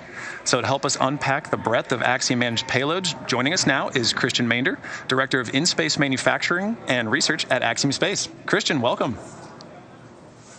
Hey, thanks. The sun is shining. It's great to be here. Right, Christian. So thank you for joining us. Well, increasing the amount of research performed in low Earth orbit is a goal of Axiom's efforts with private astronaut missions like AX-1, and eventually our future Axiom station. So high level, can you share some information about all the research happening on AX-1 and Axiom's role to enable it all? Sure. We are really fortunate to have a crew that is so dedicated to doing research on this mission. We have over 25 experiments that we're going to be doing during the flight on the ISS, and we have a number of projects that we're doing before and after the flight as well. The crew has prepared tremendously hard for this. Axiom works with the crew to put together these complements and ultimately get everything put together and packaged up for flight. And then ultimately we help the crew get trained and get on their way. They are going to be incredibly busy on orbit. They have very full timelines along the way here, and we're looking forward to seeing each mission day unfold. Yeah, so are we on the ground. We know they've got a very busy week in front of them. And you mentioned how each crew member has their own portfolio. So let's talk a little bit about each crew member specifically. What can you tell us about Larry's efforts? Well, Larry is really focused on some really key studies with the Mayo Clinic and the Cleveland Clinic that focus on aging and brain health and heart health. And in particular, he's doing a couple projects on the ground that are looking at him as a human subject. And then in flight, he is also going to be doing some experiments with stem cells and with cells, two different kinds of cells, cardiac cells and with cells that are looking at aging. And in fact, he's working with a PI named James Kirkland at Mayo Clinic, who focuses on cellular aging, otherwise known as senescence. And so we've got a clip from Dr. Kirkland to tell you a little bit more. My name's Jim Kirkland. I'm the Neuaber Foundation Professor of Aging Research at Mayo Clinic. I'm also President of the American Federation for Aging Research, and I'm principal investigator on something called the Translational Geroscience Network. I'm a geriatrician, endocrinologist, and internist, but also a PhD molecular biologist, and I'm interested in developing interventions that delay, prevent, or alleviate multiple diseases by going after fundamental aging processes. One of the things that we're working on is the cellular senescence program, and the other, my colleague Andrew Terzic, is looking at cardiovascular issues. And so there are a series of experiments that both of our groups are doing with Larry and the other astronauts' help. The project that my lab's working on and my group's working on is mainly related to a process called cellular senescence. So cellular senescence is a fundamental aging mechanism. They're what we call the so-called pillars of aging, and they're joined together there in what we call a unitary hypothesis. And these fundamental aging processes appear to be root cause contributors to multiple conditions. So the idea is to find out on a short space mission where there's the predominant effect will be zero gravity, some radiation, if senescence develops. Larry and his group are also taking up cells that we're providing with them that are what we call pre-senescent. These are human cells in culture. They're going to be tending the cells while they're up there and changing the medium on them. And we're asking whether those cells become senescent in space.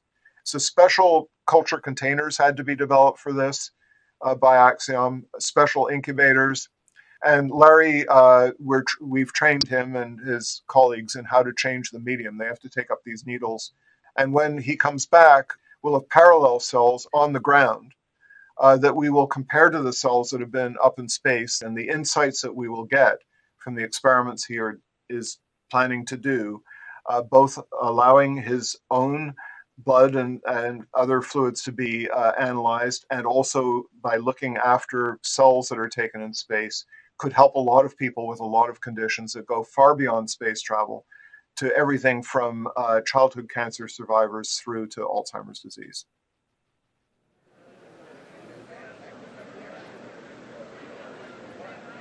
Well, excellent. So essentially, Dr. Kirkland and Terzic are really looking at how microgravity can reveal new mechanisms in cellular aging and cardiac health. And the hope is that what we learn from space is ultimately we can translate to solving age-related conditions on Earth. Really cool to see that. I just want to note real quick about 2 minutes ago while that package was running, we did hear from on the nets that we did get the green light to proceed to hatch closure. Awesome. So really good news there. Excellent. Christian, back to you. What can you tell us about mission specialist Mark Pathy's research portfolio? Well, Mark has got a mission focused around caring for people on the planet, and so he's working with 6 different universities and their researchers in the Canadian area, and then he also is working with 2 startup companies for some technology demonstrations, and he's also working with some institutions in Canada to do some Earth observation work. One of the studies that he's particularly focusing on is about pain sensation in space, and he's working with Pablo Angelmo, who is a PI at McGill University and works with the Montreal Children's Hospital. We've got Dr. Angelmo on video here to talk a little bit more about his research and why it's so important. I'm Dr. Pablo Angelmo. I'm professor of anesthesia at McGill University and director of the Edwards Family Interdisciplinary Center for Complex Pain at the Montreal Children's Hospital. The knowledge we have about the relationship between microgravity and pain is minimal, almost non-existent. We know that half of the astronaut who goes into space will experience pain while they're in space or when they come back to Earth. To better understand why these people have pain, we assembled a research team of the Allen Edwards Center for Research on Pain of McGill University, from Concordia University, and also from the MD Anderson Hospital Cancer Center in Houston. This project also involved transfer of technology from the University of Pennsylvania. Our team includes experts in pain sensation, in the genetic mechanism of pain, in bone pain, in intervertebral disc degeneration, and in musculoskeletal spine imaging and rehabilitation. The novelty of our project is that we are trying to answer several questions from different perspectives in different angles in a single study, but in reality, we are conducting 6 studies in one. Latest status update. We are not looking just for the abnormalities in people who have pain, but we want to understand why some people get better after an acute insult, like microgravity. That happened every day in Earth. We plan to incorporate that information collected from astronauts into animal models, a couple of minutes ago, which may lead to application in humans, and eventually in different ways to treat them. Our hope is that information we collect will advance on research on help people here on Earth. I would say that Mark Pathy and his colleagues are giving us their time before, during, and after the flight. This will create new models of analysis for helping people in pain. SpaceX team has closed the hatch. They're now every day.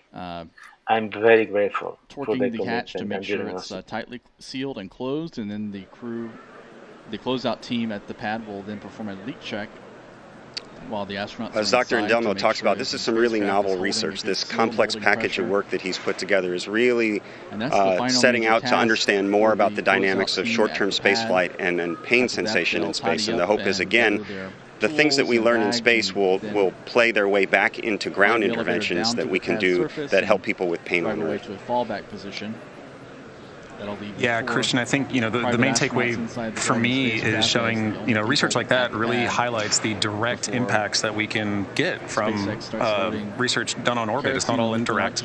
But, moving on to rounding out the mission, right? We know that Eytan has a significant amount of work in front of him. So what can you tell us more about Eytan's time on orbit? Well, Eytan has put together an impressive complement along with he has worked carefully and closely with the Ramon Foundation in Israel and the Israeli Space Agency. The focus of his mission, they've named their mission Rakia, which really loosely translates to sky or firmament. But it's really a package of research that spans detail that we would like. SpaceX and Axiom, their broadcast is including My name is Inval Kreis. As the head of Innovation, System, Missile and Space Division in Israel Aerospace Industries, I led the scientific and technological program of the Rakia mission. The Rakia mission will allow Israeli scientists, entrepreneurs and students to test their experiment in the unique space environment. All the experiments in Rakia mission led by Eytan Stibbe are innovative and were chosen by a scientific committee based on their impact potential. 35 experiments arise from diverse fields of studies such as astrophysics, optics, radiation, communication, energy, agriculture, neurology, plasma technology, disease research, new therapies development, and many more. For example, in optics, the Fluid Lenses experiment, a joint project of the Technion and NASA, aims to enable for the first time the creation of optical components in space. In neurology, we are testing how we can take advantage of the conditions of microgravity to improve drug delivery to the human brain. An experiment of device to protect space systems from cosmic radiation. This technology will enable the use of commercial electronics in space environment. Testing recycling in space, the effect of microgravity on the rate of decay of plastic by bacteria. In agriculture, growing specific seeds in space as superfood and also for water purification, making the impossible possible. This is what makes Israel a startup nation, Israel the innovation nation. AX-1 and Rakia mission are positioning Israel as a leading technological player in the global space community. I look forward to exciting scientific and technological results. Good luck. Well, the whole country of Israel is really excited about Eytan's mission, and I think for me what's most compelling about the Rakia mission is how it really is going to act as a catalyst for the innovation in country to really take advantage of new opportunities in space for both profit and discovery. And so we're really excited to move forward with this mission, and we're gonna really knock out a lot of science with Eytan. Yeah, certainly. It's incredible to think that so many of these new studies are being given time on station because of the efforts of this crew and Axiom Space. But beyond the specific studies we've just highlighted, there are several others that Axiom has been managing and will manage. Can you share with us a little bit more about these? Yeah, I'm glad you asked. We at Axiom are also using this flight to really further research and technology development that we think either plays a role in developing new in-space manufacturing applications or research applications in the future, and also maybe technologies that will help build future spacecraft. So we have a project where we're looking at stem cells to understand more about precancer and cancerous changes in tumors. We have research that we're doing on the crew with partners in Houston to understand more about what it means to keep a more diverse population healthy in space. We're flying some really cool technology that is autonomous and self-assembly of different panels in space that will ultimately play a role in building new spacecraft autonomously in orbit. And we're even flying a new technology that uses light to remove odors from the cabin, and probably super important on a mission like this where you're going to have 11 people on board for 10 days together. So a lot of different things that we're breaking out, and more that I can't even talk about here, but a lot that we're adding to the cruise mission that we have on orbit. Well, Christian, that's great to hear. Thank you for walking us through the scope of AX-1's research objectives. We're obviously going to be staying very, very well aware of these over the next few days. So, this crew is really setting the bar high and adding all the volume of science that's being conducted on board. Perfect. Thanks, guys. So as you can see there on your screen, the side hatch has been closed. The crew is now in the capsule. The door has been shut, so the closeout team did those final checks with the crew to make sure that they're ready to go to space today. So they closed the side hatch. They performed a leak check where they basically inflate a seal around the side hatch and hold it at a certain pressure for a certain amount of time and make sure that the seal is good. So that side hatch has been closed. The closeout crew and the suit technicians are still on the exterior, as you can see there on the left-hand side of your screen. And they are preparing to finish things up, and then we'll be stepping into comm checks with the crew and our ground teams here on the ground.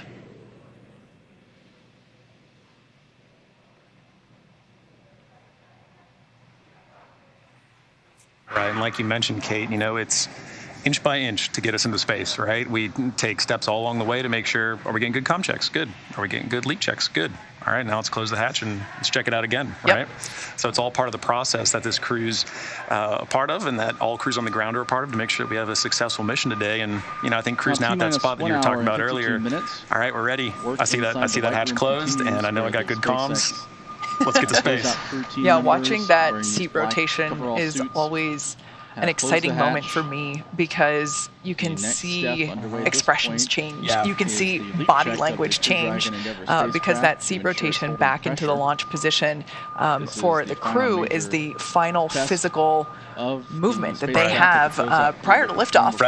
So it's always fun to watch. Now the crew's there on the left-hand side of your screen again. We're performing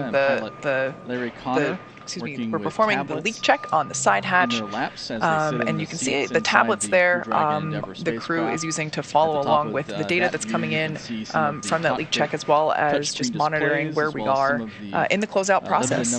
As I've said a couple of times already, everything is extremely well choreographed. Every step of the procedure is documented down to details like, you know, make sure there's a Sharpie in the white room prior to crew's arrival to make sure that they can add their name to the wall of signatures that you see there. So everything is very well documented, and that's what the crew is tracking there on those tablets, our e-procedures, electronic procedures. And of course, they also have controls there to adjust the lighting. And right now we're about 2 minutes into the 5-minute wait for that leak check. So like I said, we inflate the seal around the side hatch and hold it at a pressure for 5 minutes and monitor that data to make sure that it holds that pressure for the 5 minutes. Controls in front of him here. But if everything goes after this leak check completes, we will step into comm checks with the crew, and that's basically a, how do I want to phrase this, a roundabout with the crew and all the ground systems to make sure that communication lines are loud and clear for the crew. Today, that docking is scheduled for 7:45 a.m. Eastern Daylight Time. And followed by that, it's just marching down towards T0, right? We have, you know, launch escape system checks being armed after that. Closeout team will depart, and the crew armor tracks, and we just keep working our way towards launch. Which now just about 1 hour and 15 minutes away. As I mentioned earlier, the clocks you're seeing. So once the leak check for the side hatch completes and the closeout team departs the white room and ultimately the tower, it's a lot of waiting for the crew. So it's a lot of excitement. Oh, the seats are rotating, it's happening, and then it's wait. Yeah, exactly. All right, well, and while we're waiting for those checks, let's take a little closer look at the crew again today. So serving as commander for this mission is Michael López-Alegría, or MLA, as you've heard some of us call him. He's a veteran of 3 space shuttle flights, 1 Soyuz flight, and numerous spacewalks. For side hatch leak check.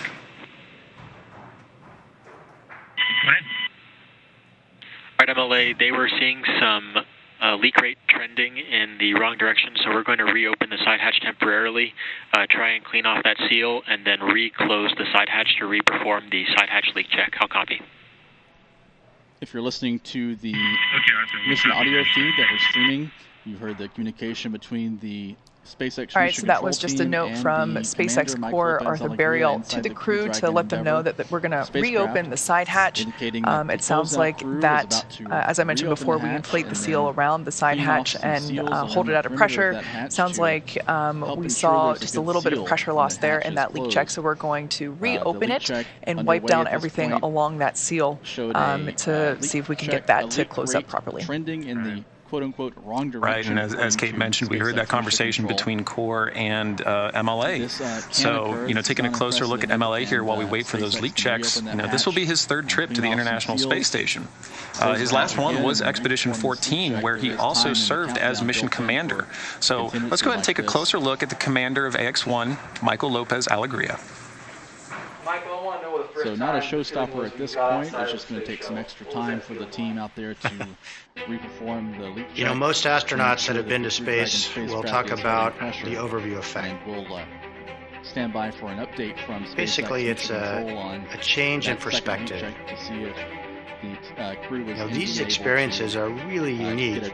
So I'm trying not to set expectations for the crew because I really want them to have their own interpretation of what it's like.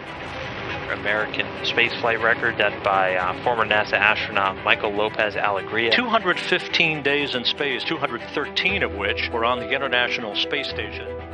In 2004, I was assigned to fly a long-duration mission to the ISS. My two crewmates on the Soyuz would be a cosmonaut and then a spaceflight participant. And I wasn't too keen with that idea. And the few weeks that I spent training with her and the 10 or so days I spent on orbit with her completely changed my view. It has been a complete 180-degree change of direction, and I went from refusing the Kool-Aid to pouring the Kool-Aid. The thing about LA that's special is his patience and his skill, competence, his trustworthiness. He's well suited to be a commander of any space mission. AX-1 is the first private mission to the International Space Station. We are setting the standard for all future human spaceflight to the ISS, and we take that obligation very, very seriously. Our guys have been training for months, and they're trying to get a lot done, especially when it comes to scientific experiments and outreach. But I want them to really enjoy the experience, and I want them to come home with a big smile on their face. SpaceX training, it's like being a kid in a candy store. A new vehicle, love the human interface with it. It's a really exciting and inspiring place. He's feeling nostalgia already. Just by going through the training process and being back in the business of preparing for a space flight, it's something I know he's enjoying thoroughly. I've been involved with Axiom, which started out literally as a handful of people in 2016 to where it is today. I really tip my cap to all of the people here at Axiom. Hey, boss, don't screw up. I'm Michael López-Alegría, and I'm the commander of AX-1.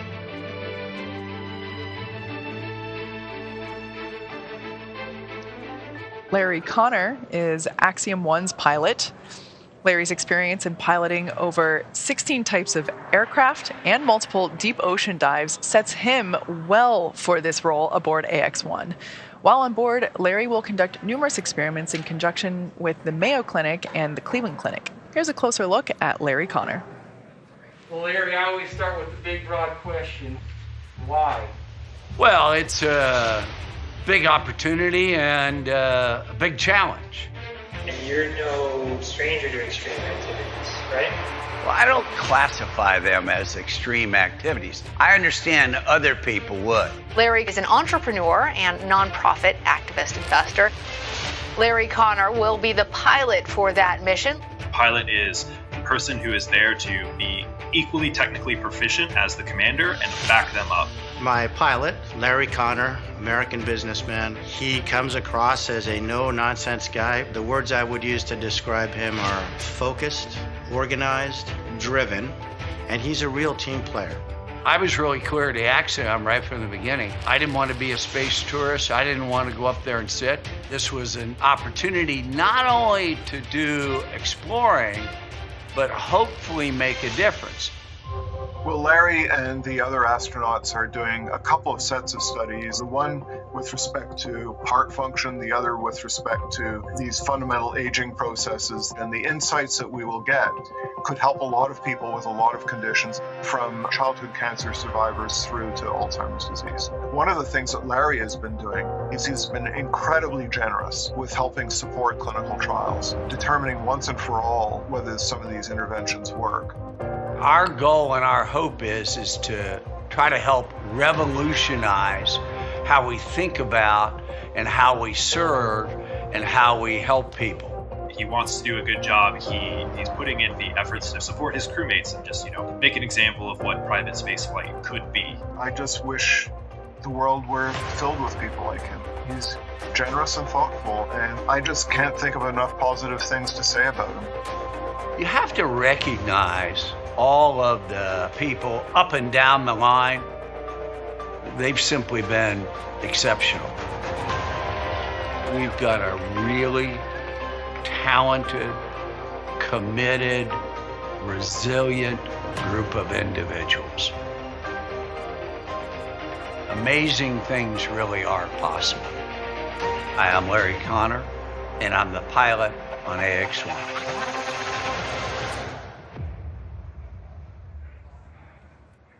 Now coming to Eytan Stibbe. Serving as mission specialist, Eytan has a significant mission ahead of him in terms of objectives, as we talked with Christian earlier about. Working with the Ramon Foundation and the Israel Space Agency at the Ministry of Science and Technology, Eytan will be focusing on everything from genetic diagnostics to arts and science outreach. Here's a closer look at Eytan's story. Tell me, what was your first spark to want to fly? That's an interesting question.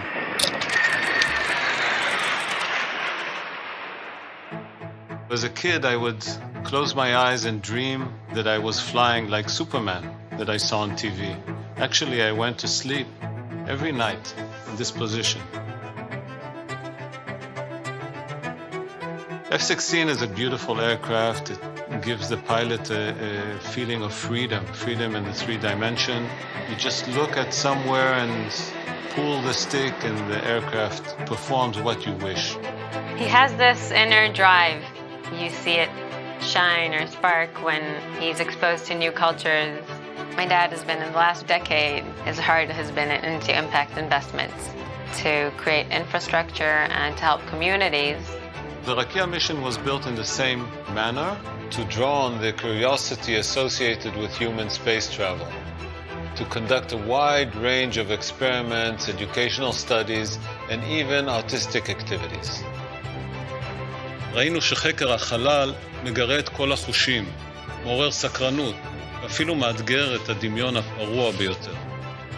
Rakia patch. It has Rakia written on it in English, Hebrew, and Arabic, and one dot up above for the memory of Ilan Ramon.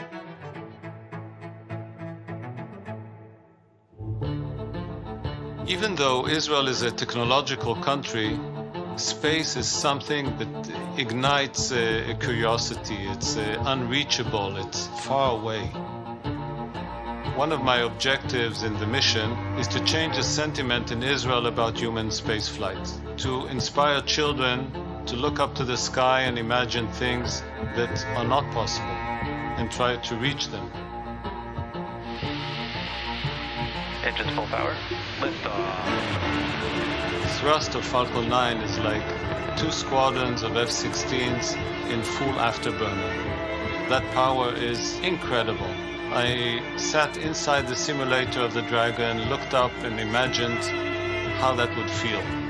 I think it's going to be the most beautiful thing in the world, seeing this literally take off and seeing all the ideas and all the effort that has been done come to life.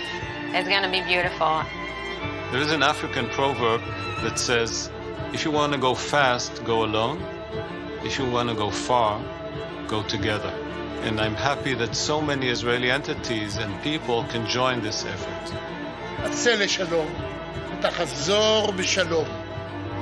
My name is Eytan Stibbe. I'm a mission specialist on AX-1. Mark Pathy is one of AX-1's mission specialists. A longtime philanthropist, Mark will be working with the Canadian Space Agency as well as Montreal Children's Hospital to conduct a number of experiments on vital organ monitoring, ocular health, and pain management. Let's hear a little more from Mark. In your mind, as you're driving at the pad site, would you have a drive-up song?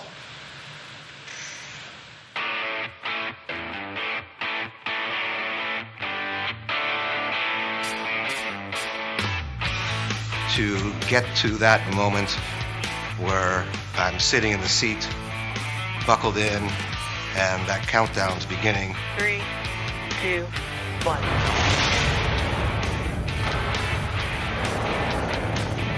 I imagine what it's going to feel like physically in terms of lifting off from the surface of the Earth. It's hard for it to always seem completely real. Then a whole other chapter opens and a whole other adventure begins.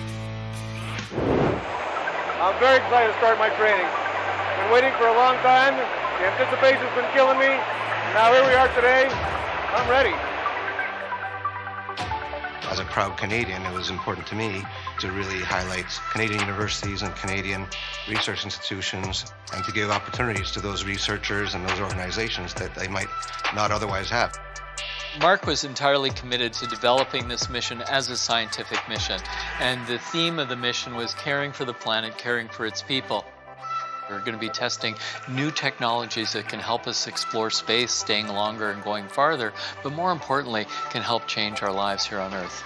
There'll be a lot of physical and psychological studies that I'll be participating in up there. A lot of the research that I'm undertaking involves using me as a lab rat, because that's the best way I can contribute. A lot of what one experiences in space in terms of inflammation, in terms of pain, psychological feelings of isolation, those are things that affect sick kids. To me, I would like to think that I'll leave this world a better place than I found it. The crew is setting a high standard for private astronauts in the future because they're dedicated to science, they're dedicated to the mission, they're able to learn all these objectives, they are building in educational outreach. It's really exciting watching this come together. I'm very excited to work with you to complete your science experiments and your educational outreach when you get on board ISS. We know you guys are prepared and we'll be supporting you here from Mission Control in Houston. There's a lot of people, some that I know and many that I don't, that deserve my appreciation and thanks and gratitude for getting me here. I'm Mark Pathy, and I'm a mission specialist on AX-1. The Dragon hatch. They're troubleshooting. We're currently T-minus 1 hour, 36 minutes, 27 seconds. As the Axiom-1 crew awaits its 11:17:12 a.m. Eastern Daylight Saving Time liftoff from Launch Pad 39A at Kennedy Space Center. Now currently, as you see a little bit on the left there, the crew is inside the Dragon capsule. We closed the side hatch a little bit earlier. We began the 5-minute leak check. We stopped that. They saw a little bit of a leak, and they reopened the hatch starting about 12 minutes ago. You can see they're getting ready to close the hatch again. They cleaned the seal off. Nothing significant noted, but give it a good wipe. We're closing up, and then we'll try to repeat the leak check here very shortly. Once we get through that, we're also waiting to hear the crew perform communications checks with the Falcon ground team. That'll be a checkout with some of the responsible engineers who you'll also hear during the ascent calling out status, propulsion engineer, avionics engineer, guidance, nav, and control, as well as chief engineer. Earlier, we did have the communications checks with the Dragon team. We heard that going through a variety of routes. That would be the umbilical, the radio frequency transmitters, and of course the NASA TDRS satellite up in geosynchronous orbit. So currently the weather, when we get a view of the pad, the weather continues to be go for launch, as well as any contingencies. For example, if a launch escape was required during ascent, weather conditions in the Atlantic Ocean off of the eastern seaboard of the U.S. as we head northeast towards the space station, those conditions are go. The upper altitude winds for Falcon 9 as we steer through the period of maximum dynamic pressure, those also look good right now. And of course, contingency splashdown locations that we would use in case the crew had to come back down out of orbit, they're also looking good. Now, coming up in about 35 minutes, that's when things start to get active on Falcon 9. We'll begin the fuel bleed in on the Merlin engines. Let a little bit of propellant onto the vehicle, bleed it through the engines. That's getting them ready for the ignition sequence inside of T-minus 2 seconds. And of course, as we said, the Dragon team, the advanced team that's on the pad, they have to repeat the side hatch leak check. Good news is we've still got time in the schedule, and we have seen this before if you've been with us on one of the crew missions. We also had a leak where we had to reopen the hatch, clean the seal, close it up, and then it passed. But that advanced team, once we get through that and we finish putting on the last covers for flight, deflate some of the seals, and get ready to get out of the pad, they'll leave the pad area and the crew access on 15-1 hours. Crew, the team at pad 39. Also, a little bit earlier, we did a launch escape system checkout on Dragon. That came at about T-minus 1 hour and 52 minutes. It's mostly just checking all the telemetry of the systems that are required in the launch escape safety system. Everything checked out well, and that's a standard part of the launch countdown. It's critical to make sure that everything is in working order. We are closing the side hatch again, and we'll step into the next round of side hatch leak checks. Coveralls are now torquing the hatch to the... And we've heard the call out. You can see the advanced team. They're closing the hatch. Looks like they're torquing up to the required load. We then begin a pressurization sequence for a few minutes, and then we hold it for 5 minutes. And then, fingers crossed, we'll get a successful leak check. We'll get into the communications checkouts and proceed on to the T-minus 1 hour and countdown to an on-time launch. But right now, Kate, John, everything continues to look good out of pad 39A. We have to recommence the health checks for the launch escape system with the second hatch closure. Expect a momentary flight computer state change. Copy, Arthur, standing by. And one other update, you just heard the launch escape health checks. Those are the ones I said that we did about 20 minutes ago. You do them as you close the hatch. Now that we open it up, we close it again. They'll repeat that checkout. That just takes a minute to verify all the telemetry on the launch escape systems are still within specification. So everything continuing to go well at 39A other than working through a second hatch leak check. Fingers crossed that we'll see an on-time launch at 11:17:12 a.m. Eastern Daylight Saving Time.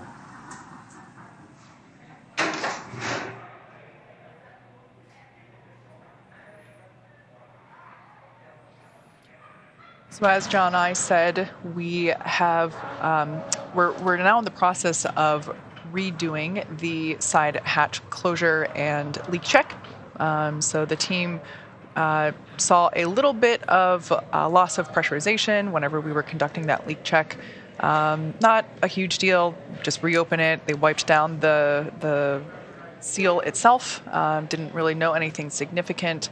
So now they have reclosed it, and we're now reperforming that leak check. The crew remains seated and comfortable there on the right-hand side of your screen inside Dragon Endeavour. Yeah.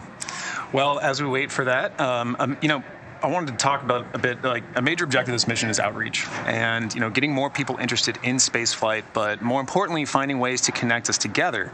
And some of the best ways to do that are through art and shared experiences with art. So for this mission, we asked artist Michael Kagan, known for his space-themed artwork, to create an exclusive new piece that commemorates the AX-1 mission. And he created the Spacewalker that you see on your screen there.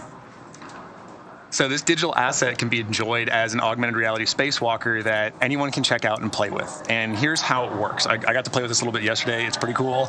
But we'll have a QR code for everyone at home to scan with your phone, and the spacewalker will become an AR model on your phone that you can play with.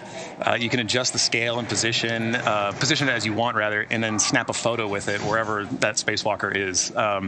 It's actually pretty fun. I got to kind of play around with them. We walked around here a little bit and popped the spacewalker over there and took a photo of it. It's pretty cool. That's pretty cool. Yeah, so at home, we'd love to see what you can do with it. So be sure to tag any posts with the hashtag AX1. That is AX and the number 1. Yeah, I personally, I'm not really into NFTs, but that is beautiful. Yeah. This might be what gets me in. Yeah. So as you said, that's not it, right? We're taking this one step further with the goal of encouraging people all over the world to have some fun with this mission. We are announcing that the AX-1 crew is going to mint the Spacewalker as an NFT from space. So for all of those NFT collectors out there, the Axiom NFT marketplace is launching right now. And over the course of this mission, it will feature digital artwork, just like Michael Kagan's Spacewalker there, associated with this historic mission. So if you'd like to join, the website is nft.axiomspace.com, and it is going live right now. So we'll be announcing the live auction for the Spacewalker NFT during the mission. So be sure to visit nft.axiomspace.com for more info over the coming days. And that's where you're going to find the QR code to the augmented reality Spacewalker. So again, head to nft.axiomspace.com, scan the QR code, go have some fun, play with the Spacewalker, put them wherever you want, and have a blast with them. Super cool. Yeah. So just a quick check-in. You can see there Falcon 9 remains on the pad. We are continuing to count down to our liftoff at just under 1 hour and 30 minutes from now. As you can see on the right-hand side, the crew are in their seats, and the team on the left is conducting the leak check of that side hatch. For those of you that have just joined us recently, we did attempt to close the side hatch earlier, closed it, but when we performed that leak check initially, saw a very small loss of pressure there. So we reopened it, and then the teams wiped down the seal, inspected it. Didn't really know anything major, so closed it back up, and we're now performing that leak check once again. The process for that is basically we inflate the seal that is around the side hatch, and we leave it inflated for 5 minutes. We monitor that pressurization, and once it holds that pressure for 5 minutes, we get the green light. Yeah, and as John and I mentioned earlier too, it's not uncommon for things like this to happen, and that's why we have checks in place, and we have things like verifying end items, and it's a huge part of what the ground control team here plays is, verifying that those leak rates, like what you talked about. Are you holding leak rate for the right amount of time and at the right pressure, and what does your trending data look like? So, it's all part of the huge network of teammates on the ground that are supporting the mission and just making sure that every step along the way is safe. And Dragon SpaceX for post-ingress briefing. Concur with that. And for awareness, we will be stepping into Falcon 9 operator comm check shortly. Go ahead, Arthur. All right, MLA. While we continue through the side hatch leak check, it continues to look like a great day to fly. Dragon, Falcon, and 39 Alpha all look good to fly. Systems are nominal, and we have no deltas to the pre-briefed emergency deorbit sites.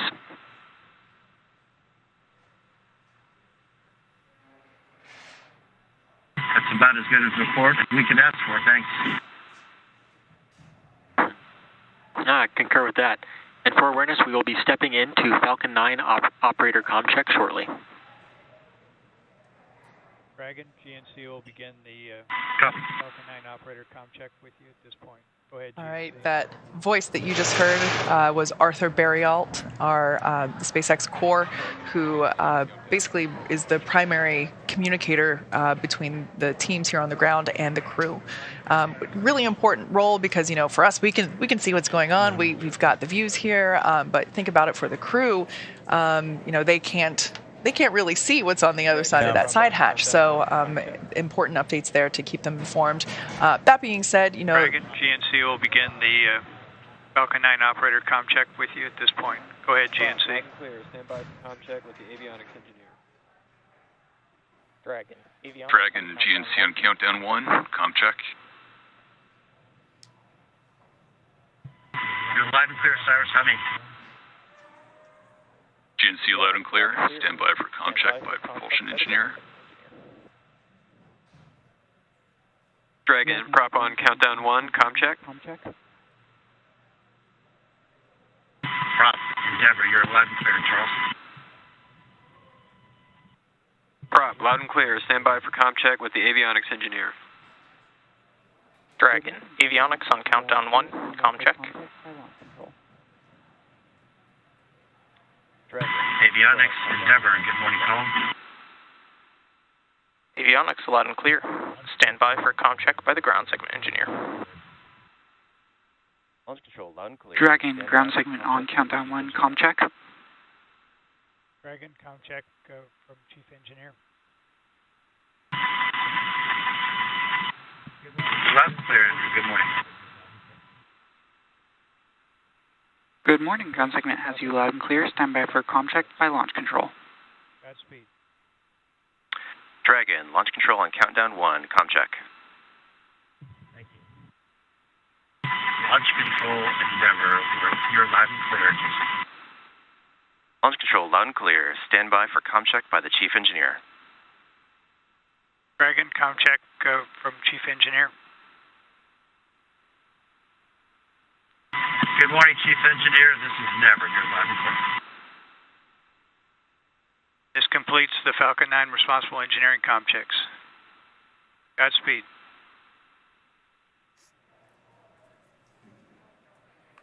Thank you.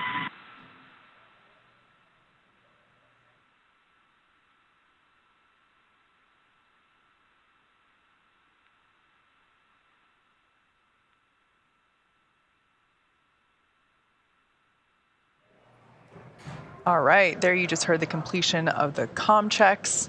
Basically, the ground teams, the various leads for the ground systems here, going around and making sure that the communication pathway to the crew is clear, loud and clear, as you heard them say.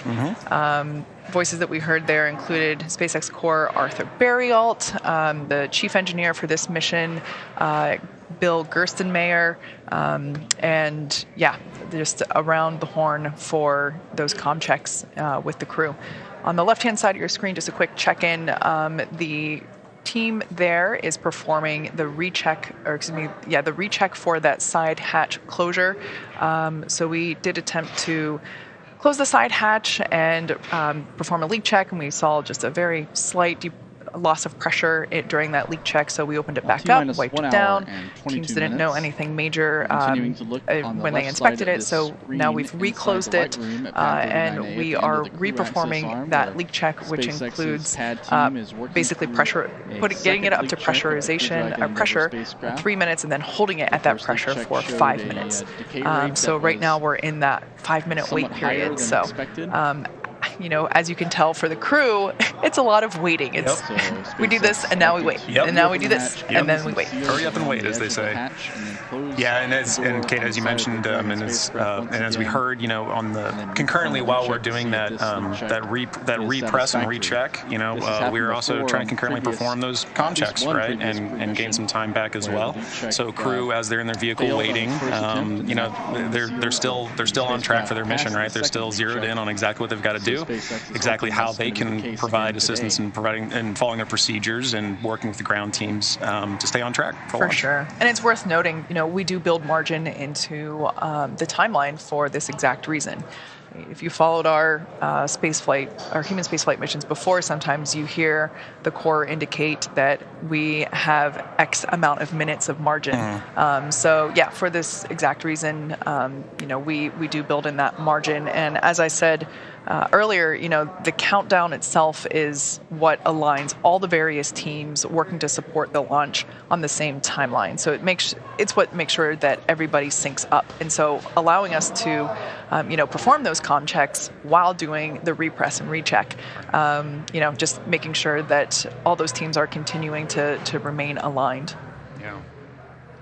You know, I think during this, you know, waiting period too, crew sitting there thinking about not only what do I have to do today, you know, right now, like I'm waking up and I'm getting my suit checked out. There's steps all along the way, and I can only imagine how they're thinking about what their mission is ahead of them, right? And all of the work that we've heard that they're trying to accomplish on orbit, their objectives, you know, they're sitting there thinking, how can I be the most effective I can be over the next 8 days, right? And so I'm just thinking about things that they're bringing up there with them, right? Little mementos that they're bringing up there with them. We heard some interesting things, you know, during their pre-briefing last week. Certain tokens and mementos of home that they're bringing up and what that means to them. That all plays a part of this mission. What kind of keeps them going through these waiting periods? You know, thinking about what am I going to do up there? What does this mean to me? What does it mean to the people back home? And they're just trying to get up there and start working towards those objectives. On the International Space Station for roughly 9 days. This is the first all-commercial or all-private mission to the space station. We just heard confirmation from SpaceX that the leak check The second leak check was satisfactory, so this is a great sign. So we're continuing to monitor the recheck of that side hatch closure. PM Eastern Time. The team is performing that leak check now. Should be wrapping that up pretty soon.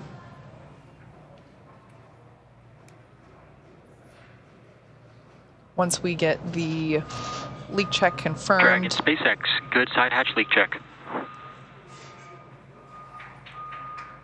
Good news, Arthur. Thanks. All right, great news there. You might have heard some clapping here. Yeah. Now, I should mention, John and I here are located at SpaceX headquarters in Hawthorne, California. I actually hear some beeping now. We are a live operations environment here in the rocket factory. Yep. So we're 1 hour and 18, just over 1 hour and 18 minutes until launch, and we're starting to see people gather, and really, the excitement is starting to build, and just hearing the confirmation that that leak check was good, that side hatch is going to stay closed. The crew is, I think at that moment, as I mentioned before, the seat rotation, that's an exciting moment, because it's like, it's like you're locked into the roller coaster, and, here we go. And now hearing that side hatch is good, it's closed, and it's going to remain closed until they splash back down. So when the crew ingresses and egresses from the space station, they will use the forward hatch. So that side hatch now will remain closed until they return to Earth after splashdown. Right, that's a huge step forward in today's launch. So, in addition to the scope of the science and research and outreach being performed on this mission, AX-1 is also taking some time to better understand the role that food plays on orbit. A partner on this mission and a good friend of Axiom Space is Chef Jose Andres and the team at Think Food Group. Known for his visionary culinary creations and humanitarian efforts, Chef Jose's World Central Kitchen is doing important work helping to feed those who are displaced.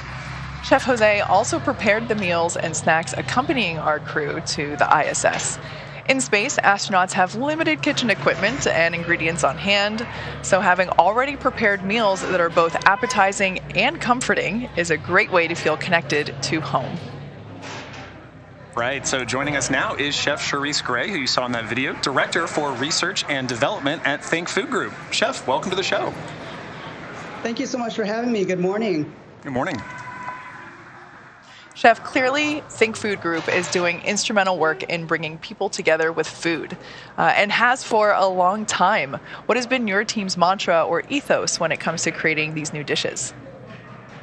Well, at Think Food Group, our mission is to change the world through the power of food. And that's why we're so incredibly proud to partner with Axiom Space to have created the meals for the AX-1 multinational crew headed to the International Space Station. As Chef Jose Andres often talks about building longer tables, this is such an extraordinary opportunity to do just that, bringing together the hardworking AX-1 crew through food, reaching all the way to space. So, as a partner on AX-1, the culinary teams at Think Food Group have developed a meal to be shared amongst the crew in space on the space station. What did you put together? So, the partner on the food mission was born on a friendship between Chef Jose and fellow Spaniard and veteran astronaut Michael López-Alegría, the commander of the upcoming mission. And as a result, we really wanted to lean on the flavors and traditional dishes of their native Spain. So we've made secreto de cerdo with pisto, which is a prized cut of Iberico pork with tomatoes, onions, eggplant, and peppers. And the second meal is chicken and mushroom paella. Paella is, Spain's quintessential rice dish, and the AX-1 crew will be able to enjoy also along with that some Spanish jamón, salchichon, and Marcona almonds. Super cool. Now, can you tell us a little bit more about the significance of those choices? We wanted to be sure that we created meals that were not only nutrient-rich, but satisfying and really delicious. Unlike, traditional ready-to-eat meals that are designed for quick consumption. As chefs, we understand the importance of really, bold and memorable flavors and created food that you'd really want to eat anywhere in the world, or in this case, out of this world. Exactly right. So what were some of the challenges that you faced in trying to prepare those meals for out of this world? to make meals that are going to be traveling, for over 250 miles away and, putting in the forefront really crew member safety, they had to be very carefully prepared. And so the AX-1 crew meals were thermostabilized through the retort process. Now, your teams also put together a set of snacks that the crew is taking with them to enjoy at various points on their journey to the ISS. We were fortunate enough to receive a few of those extra packets, and we'd love to share a snack together with you. What do we have here? So you're holding one of the pouches of the actual meals. Let me see what you've got there. It looks like you might have got the pisto or the rice. I think I have the Valencia rice with chicken. Yes. And I just spilled it everywhere. There's the pisto there. Wow, just immediately the aroma just is strong. It's in a very good way. Yeah. It's my mouth is already watering. Well, and that's John, what do you have? Yeah, so I've got the pork stew, and I've got to say the same. The aroma, I think, is really what I would appreciate if I was on orbit and opening this up for the first time. Right? We've heard so much, especially on the crew system side at Axiom, how much aroma plays into, just enjoying your meal, and that can go away during your time on orbit. So I think it's a really important aspect to consider when you're preparing meals. But also, snacks are super important. So, along with those meals, the AX-1 astronauts will also be able to enjoy some really Spanish delicacies such as jamón ibérico de bellota, jamón salchichón from Fermin, Casas de Juelo olive oil, and Marcona almonds by Albert Adria. This is way better than I would have anticipated. Yeah, I've got to say, this is amazing, Chef Charisse. Thank you very much for putting this together, and thank you for letting us enjoy it. I was talking earlier about the importance that aroma plays, right, and being able to enjoy your meal. And we've often heard crew members reflect on how there's really just no better way to see a world without borders up there than just simply looking out the window while on orbit and enjoying some time together. So, something as simple as sharing a meal, right, together, but while looking back at home, can really be a pivotal step in coming to that realization together. So thank you very much for putting this together for our crew. Thank you for working with them. And thank you for joining us today and letting us enjoy this together. So we wish you and the Think Food Group as much success as possible, and we look forward to hearing how it turns out on orbit. Thank you so much, and thank you for allowing us to be part of such a momentous thing. Thank you for sharing that with us. It was awesome. Yeah. Well, after you. I was going to say, at Axiom, we are hard at work building the next destination in low Earth orbit, and Axiom Station is being designed as a true continuation and evolution of the International Space Station. So much gained over the last 20-plus years in orbit. Axiom's goal is to build upon the successes and lessons learned over that time while bridging the gap between the ISS and commercial spaceflight. Ultimately, allowing greater access to that knowledge and capability ensures that humans continue to benefit from time spent in low Earth orbit. Axiom's first private astronaut missions are crucial steps in learning how the relationships between government and private industry can grow and change.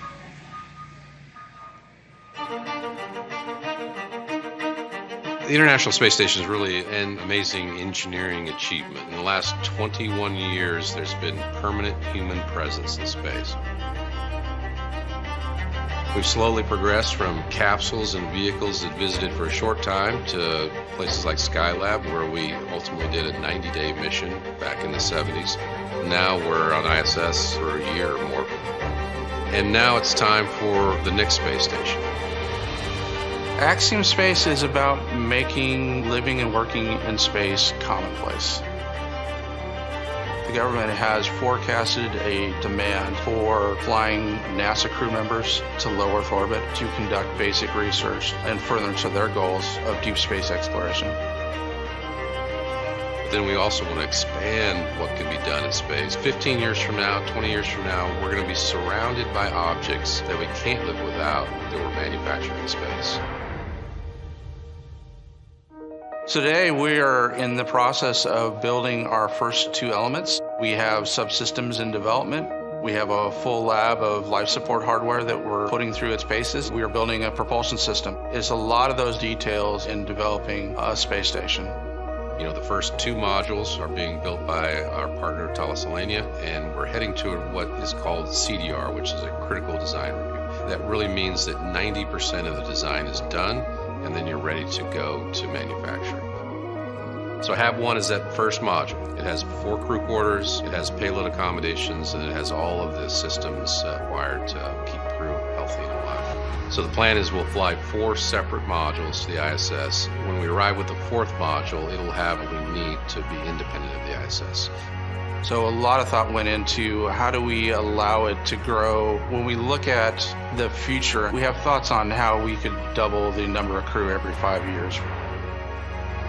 There's a lot of excitement here about the AX-1 mission. Everyone understands that it's a very historic mission. We are just so excited to be part of that and having our people enable this historic moment. The AX-1 mission provides us the opportunity to refine our flight techniques and operations concepts in order to meet the higher complexity of operating a space station in orbit.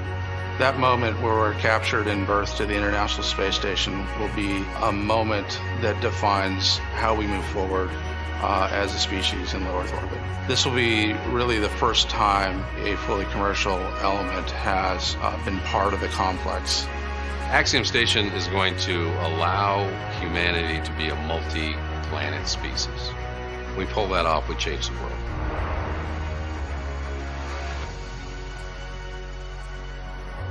And speaking of growing and expanding opportunities in low Earth orbit, this Axiom mission adds to a story that began in 2003.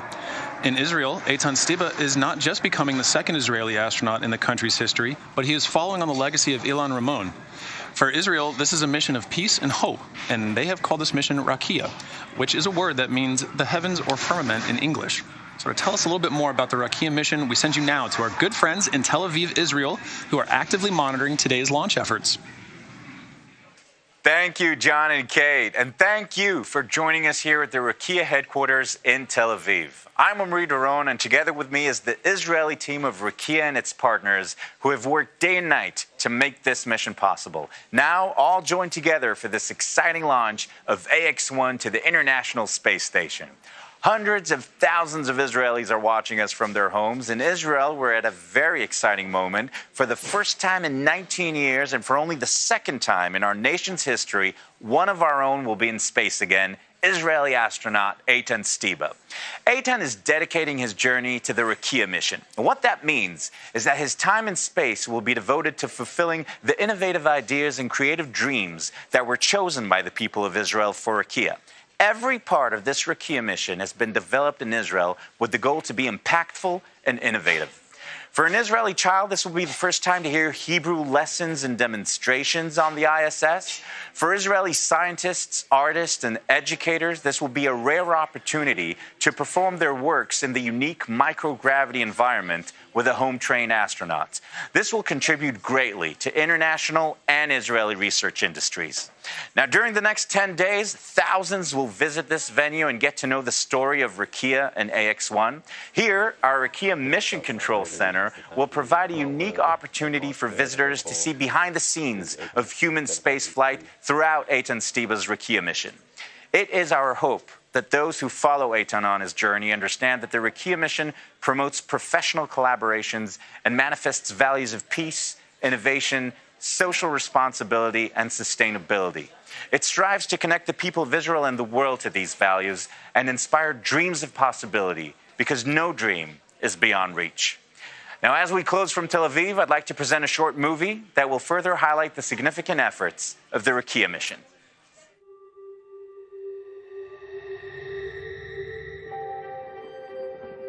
Just in case you find yourself leading an inspiring mission to space, here's a packing list that might help. You start with the basics. Ever-expanding dreams.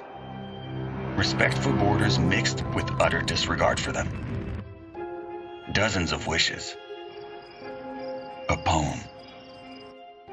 Your favorite soundtrack. Your biggest hopes.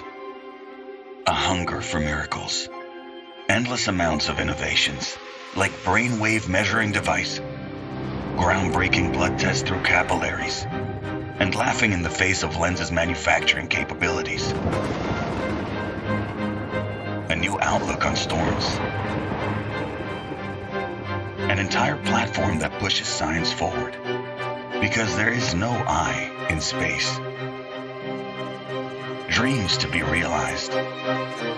Tips from friends who showed you the way.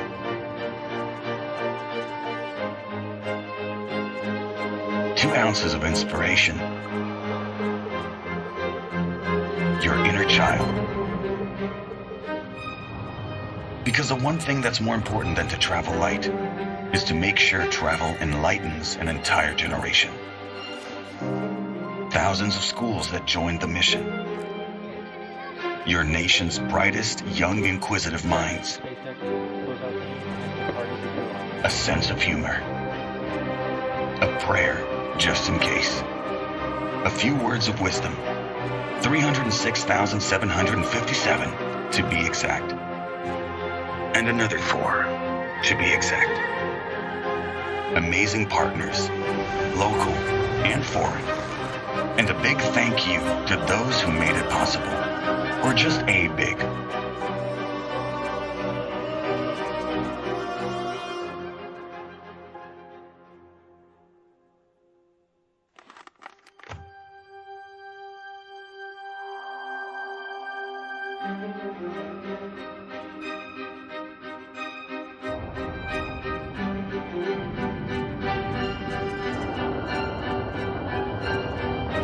Akia, there is no dream beyond reach.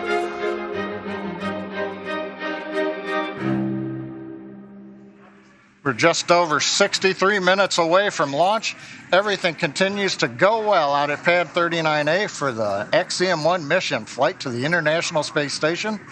Right now, Falcon 9 team is in the middle of the fuel bleed through the Merlin engines. That's going well. We've also done checkouts on the first and second stages. We're doing some final data checks.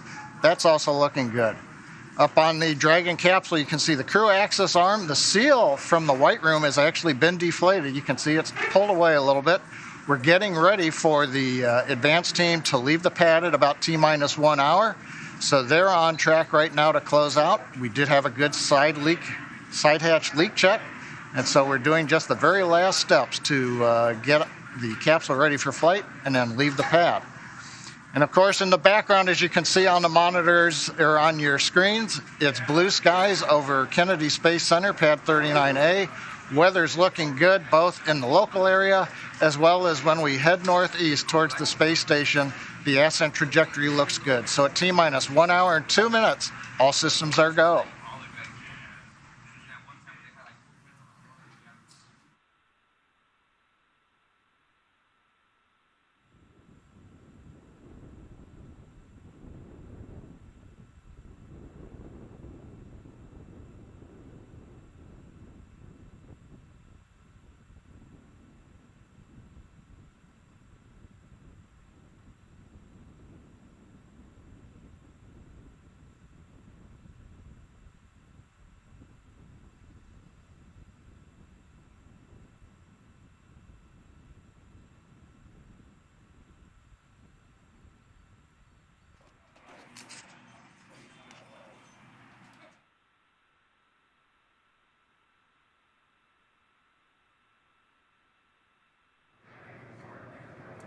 All right, well, you're looking at a live view of the Falcon 9 rocket and Dragon spacecraft that is in the final stages of preparation to launch the world's first all-private astronaut mission to the International Space Station in just over 1 hour from now.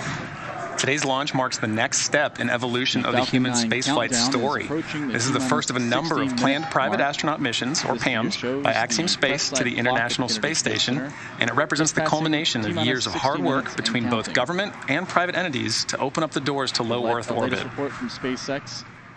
My name is John Rackham, and I am the Crew Systems Deputy Manager at Axiom Space, based out of Houston, Texas. For awareness, we are cycling orbit tank isolation valves to equalize low flow pressure. They're evacuating the pad at this time, moving back to a safe fallback position before SpaceX begins loading kerosene and liquid oxygen propellant. All right, just some back and forth there between the crew and the core. My name is Kate Tice. I'm the Quality Systems Engineering Manager here at SpaceX headquarters in Hawthorne, California. With our coverage now expanding to NASA television, I'd like to welcome friend from NASA, Dan Hewitt, coming to us from Johnson Space Center over at Houston, Texas. Hey, Dan. NASA astronaut with 4 previous missions to his credit. Hey, Kate. Great to see you and the Johns. We're excited to join and get this milestone mission off the ground. Liftoff time is still holding, let's see, for 11:17 a.m. Eastern Time, and currently tracking no issues with Falcon 9 or Dragon. The range remains green, and as you can see there with that shot, the weather is definitely cooperating. Yeah, it's a beautiful day for launch. What a gorgeous shot. Now, over the last 3 hours, Axiom astronauts Michael López-Alegría, Larry Connor, Mark Pathy, and Eytan Stibbe donned their SpaceX suits in our new suit-up room, and were then transported to the pad where our crew entered the SpaceX Dragon spacecraft that you see there live on your screen. Taking the first step. Right, and since arriving at the spacecraft, our crews were helped by the closeout engineers or advanced team to get into their seats, attach their suits to special umbilicals that provide breathing air and a communication link to Dragon systems. And at that point, they conducted successful leak checks and communication checks with the core here in Hawthorne, which is the person dedicated to speaking directly to the crew throughout the mission. The closeout team then sealed the hatch, which also gets its own leak check. Unfortunately, that leak check didn't pass the first time, so we opened it back up, wiped it down, and performed that leak check again, and that second one was good. So that leak check is closed. Or excuse me, that side hatch is now closed. Moments from now, the closeout team will depart the pad while weather operators kick off their final check on wind speeds at the pad before the final go-no-go for launch. But before we get to that final go-no-go, the SpaceX team will do an internal poll, making sure conditions are ready with Falcon 9, Dragon, the crew, the range, and the weather. Let's pause now and watch watch the closeout crew as they finalize their preparations there on the pad. And I can say with zero hesitation that we are ready to fly. The teams, starting with NASA, SpaceX, Operator Solutions, all of the educational and research institutions around the world have performed near miracles to get us to where we are today. And it's been especially gratifying to see the Axiom team, whose numbers you could count on one hand when I started, grow and gel and pull this mission together. So when I was a kid, and I was so inspired by the early manned missions that NASA had put in the first 3. As you can see the crew there on the right-hand side of your screen, continuing to wait another 57 minutes until we lift off from pad 39A, which you can see there on the left-hand side of your screen. We can confirm that the closeout team has departed the access arm there, so that's good news. Now, as the countdown continues, let's take a moment to get reacquainted with our crew today. When we started so the Axiom-1 mission is commanded by retired NASA astronaut Michael López-Alegría, a Spanish-American who was born in Madrid, Spain, and is also called Mission Viejo, California, as well as Boston, Massachusetts home. Michael is a U.S. Navy captain and has flown 3 times aboard the space shuttle and once aboard Soyuz, so he has quite a bit of flight pedigree. He has conducted 10 spacewalks in his career, accumulating 67 hours and 40 minutes total in the vacuum of space. Both of these landmarks are NASA records. In 2021, he was inducted into the Astronaut Hall of Fame. You might hear us call him MLA a few times around here, so if you like acronyms, here's a new one for you. The pilot for AX-1 is Larry Connor from Dayton, Ohio. Larry is an entrepreneur, nonprofit activist, investor. He's won aerobatic flying competitions and has summited both Mount Kilimanjaro and Mount Rainier. Through AX-1, he'll become the first private pilot to reach the ISS. He'll also become the first human to reach both. Encompassing over 100 hours of research on the 8 days we're on the ISS.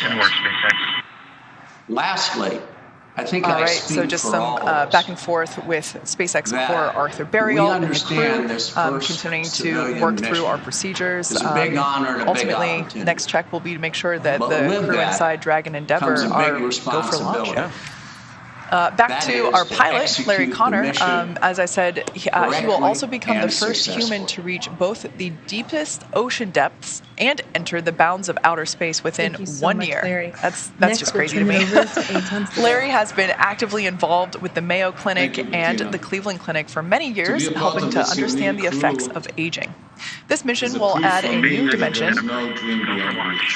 And that is the motto of my mission in space, the work plan I have for me in space, which is called Rakia. Rakia was assembled by All right, so that is fantastic news. That's basically 4 thumbs up inside Crew Dragon right now. Yeah, so really good news there. Yeah. So continuing out our crew, moving on to Mission Specialist 1, Eytan Stibbe will become the second Israeli ever to fly to space. In many ways, today's mission is a return to flight for the nation of Israel after the Columbia tragedy in 2003. Eytan served for more than 4 decades as a fighter pilot in the Israeli Air Force, where he received the Distinguished Aviator Medal, and today he is an impact investor and philanthropist. In collaboration with the Ramon Foundation, the Israel Space Agency, and the Ministry of Innovation, Science and Technology, and the Ministry of Education, Stibbe will fly to the ISS under the Rakia banner and the maxim, "There is no dream beyond reach." During his time on the ISS, Stibbe will facilitate scientific experiments, educational outreach, and one of my personal favorites, artistic activities. Mark Pathy is an entrepreneur, investor, and philanthropist, as well as mission specialist number 2 on this AX-1 mission. Pathy is currently the chief executive officer and chairman of Montreal-based Maverick, a privately owned investment and financing company he founded that focuses on innovation and social impact. As a strong believer in the importance of philanthropy, Pathy is a member of the boards and executive committees of the Montreal Children's Hospital Foundation, Dans LaRue, and the Pathy Family Foundation. Through the AX-1 mission, Pathy will become Canada's second private astronaut and the 12th Canadian to go to space. All right, well, you've seen the vehicle, you've met the crew, you've heard some good calls on our way to launch, and we're just within the hour. So let's send you over now to NASA's Johnson Space Center, where Dan Hewitt is following the launch prep from Mission Control in Houston. Dan, over to you. Are able to help make meaningful advances. Hey, thanks, John. And the team behind me flying the space station, the crew on board, they're ready to get this first private astronaut mission off the ground. Back in 2019, NASA took steps to open the station up for business, issuing a directive to enable new commercial activity on board, including private astronaut missions.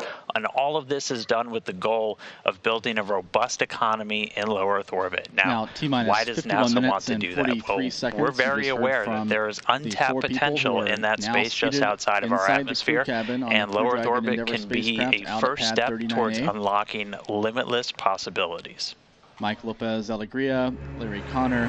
On this July 20th, 1969. Mark Pathy in their seats inside the Crew Dragon spacecraft, 51 minutes and change from liftoff. Greatness. A few minutes ago, we heard a report from Commander López-Alegría cannot always on the be Dragon seized in a moment. The crew is go for launch. So sometimes it requires a first step. Right now, a step the SpaceX into the unknown.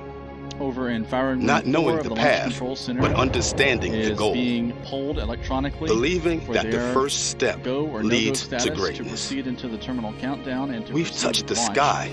This is the final believing it will lead to new worlds. Over in firing room 4.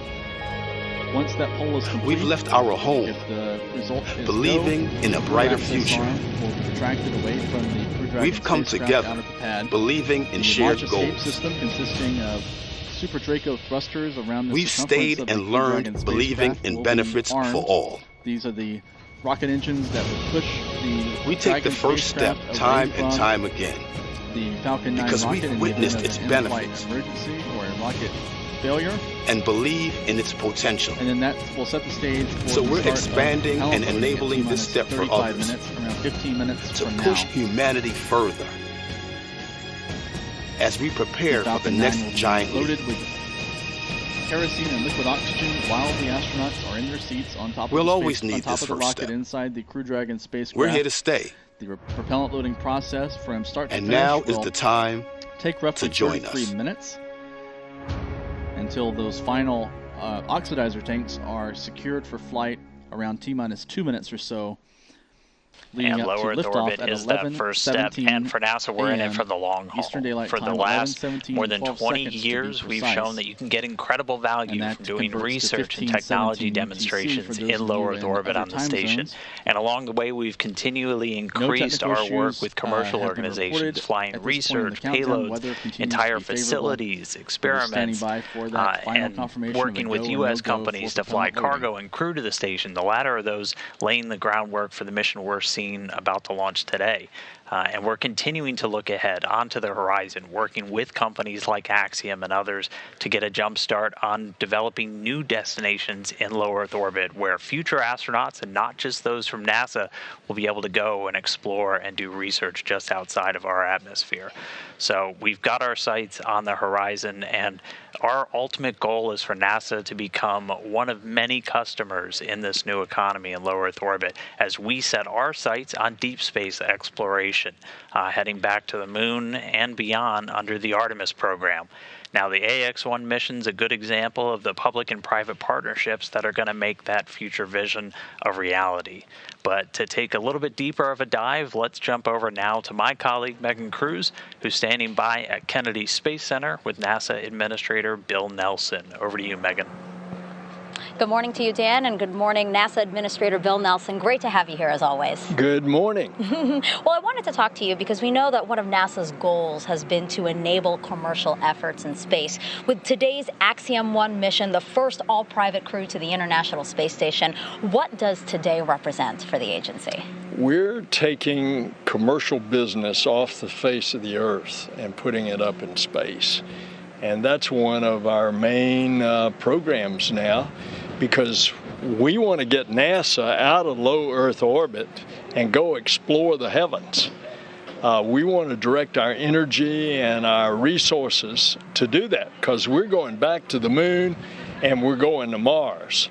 And so we want, for example, we're going to continue the space station for another 8 years. Yep. We want to have commercial space stations.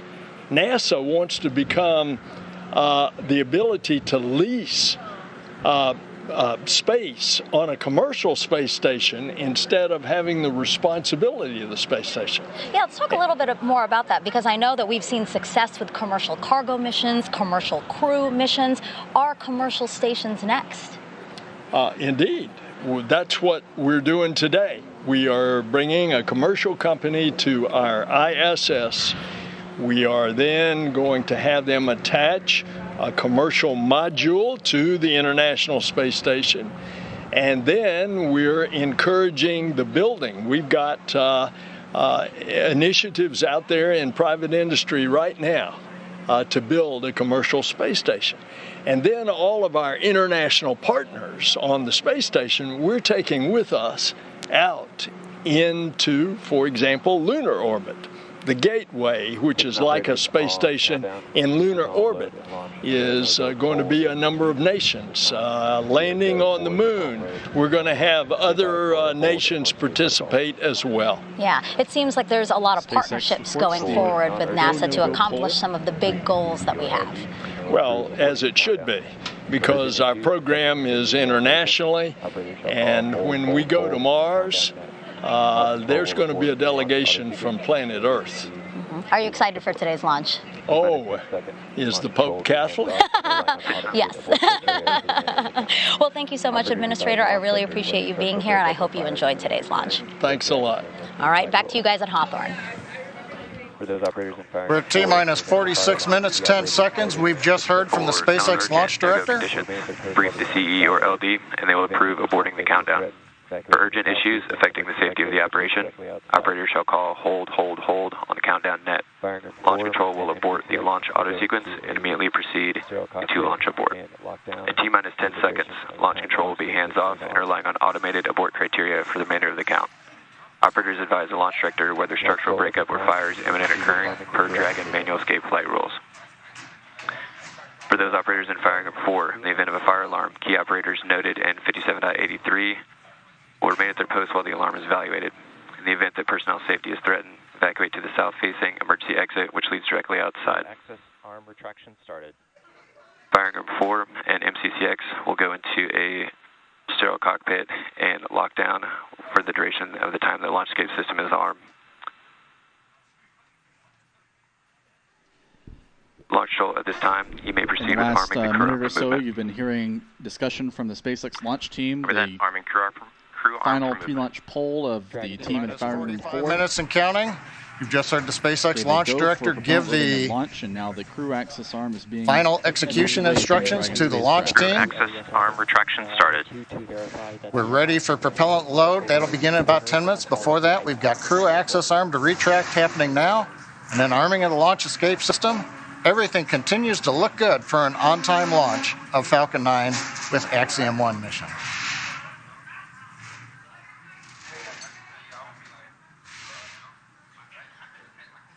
Dragon SpaceX for tablets. Go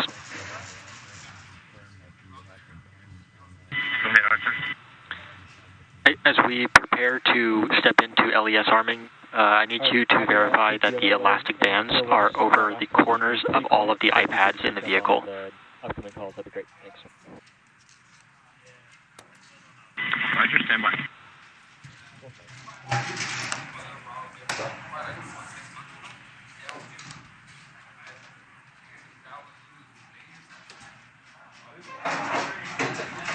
SpaceX Endeavour, Arthur, I can confirm that the elastic band on the satchels are around the tablets and also. You're seeing a split screen. All right, copy that. Thank you, MLA. Right and for awareness, that last call came in pretty quiet, so if you could speak up on the upcoming calls, that'd be great. From Thanks. a camera on the launch pad tower. The crew access arm is in the process of retracting away from the Crew Dragon spacecraft back to its launch position.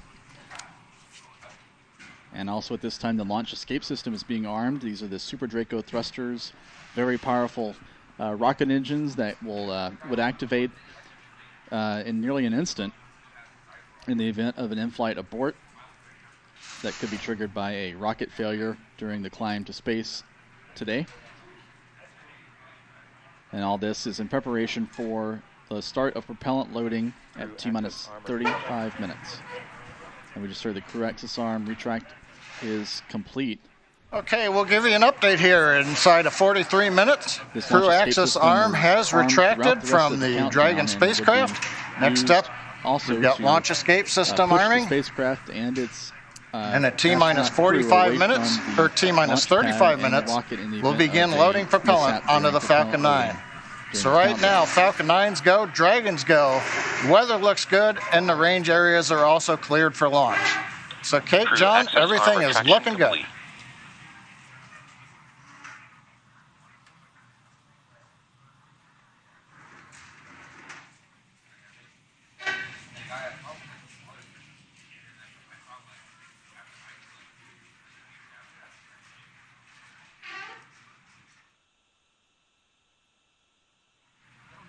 Endeavour, SpaceX for launch escape system. Inside of 42 minutes, everything continues to go well. Waiting now for launch escape system arming. At this time, I can give you a go to step through section 7 of 4.100, close visors, and arm the launch escape system. That should work.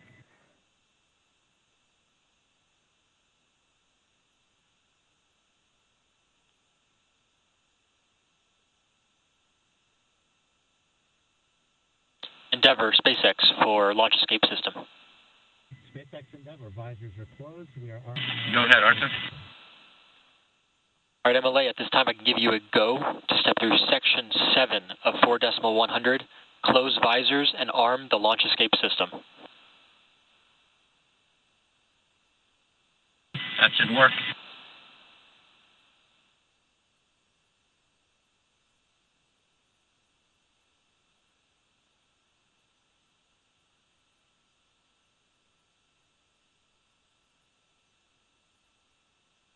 SpaceX Endeavour, visors are closed. We are arming the launch escape system.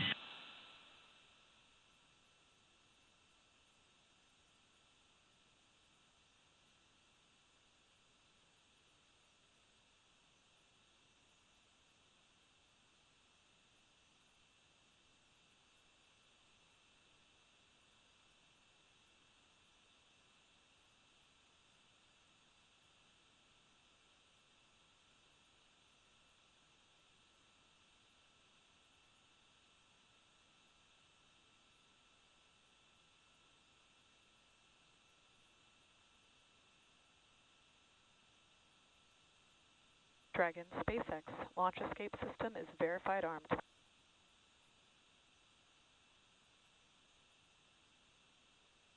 Copy, SpaceX.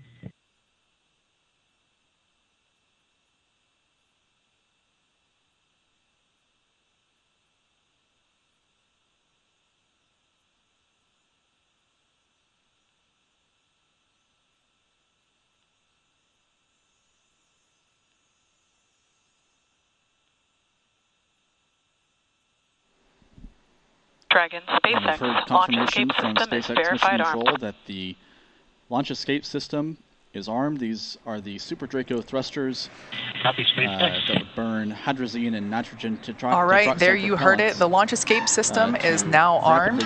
You can see there the crew in their seats with the visors down.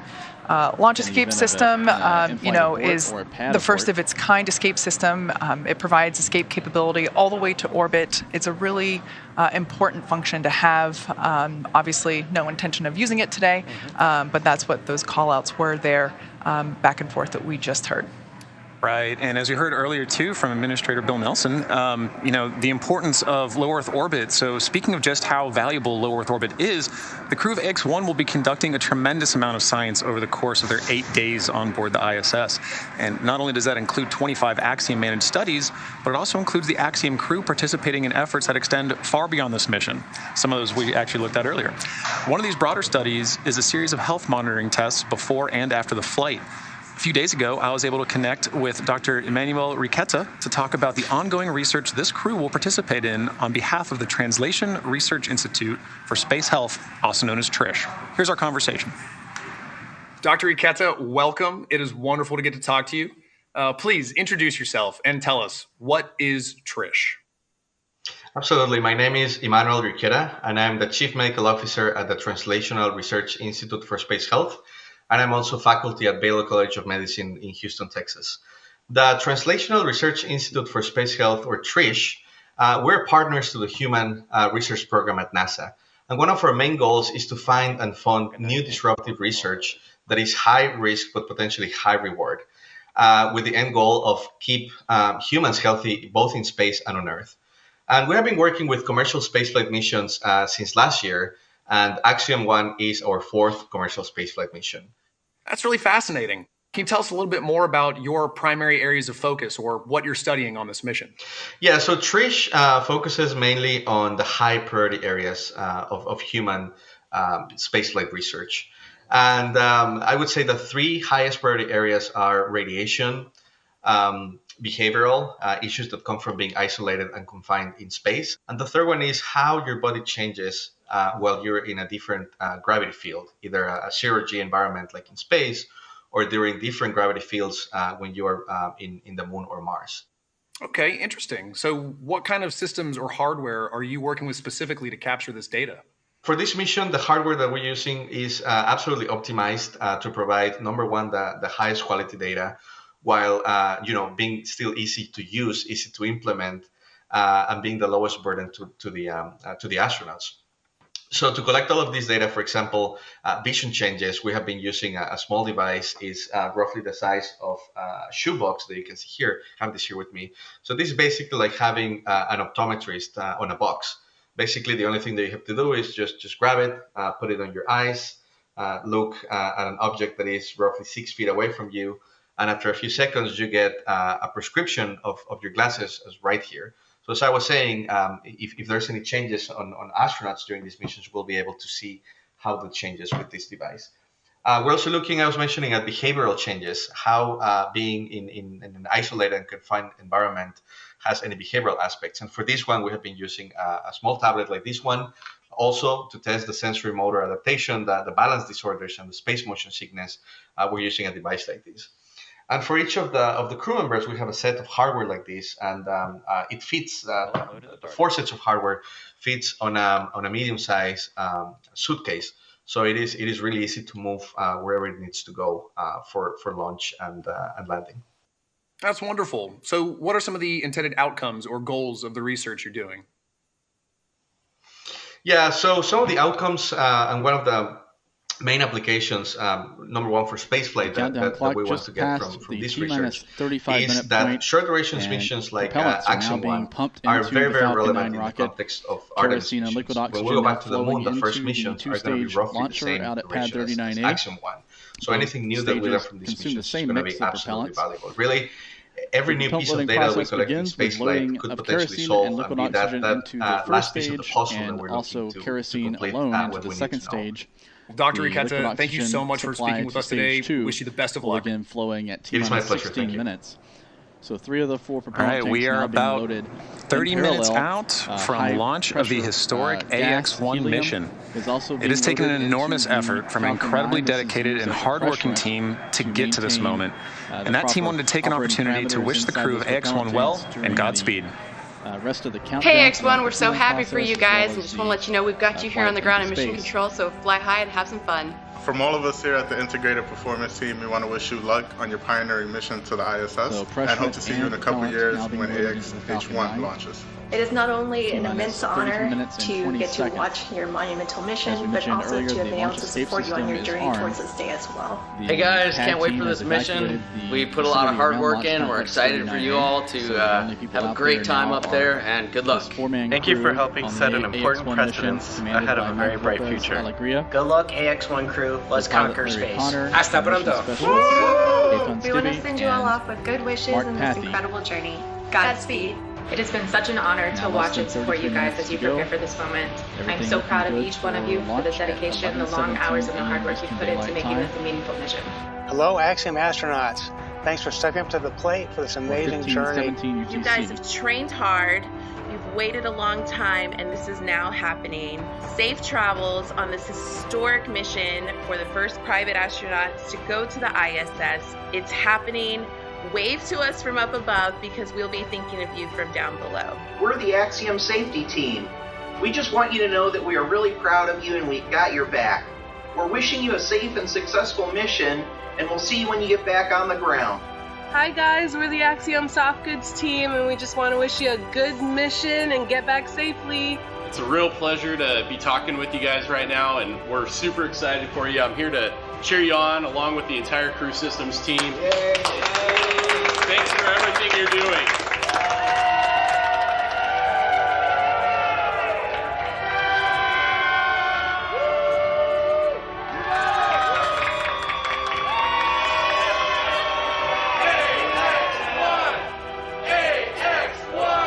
I wish you all the very best, the greatest of success, and the most fun and the most challenging, interesting thing in your life. Go big and enjoy your time on the ISS. We'll see you back on the ground. Hey guys, I am so proud of the Axiom-1 crew. It's so fun to be a part of something bigger than you and to contribute. Most important thing to remember, guys, take some time to look out the window and appreciate where you are. It's space.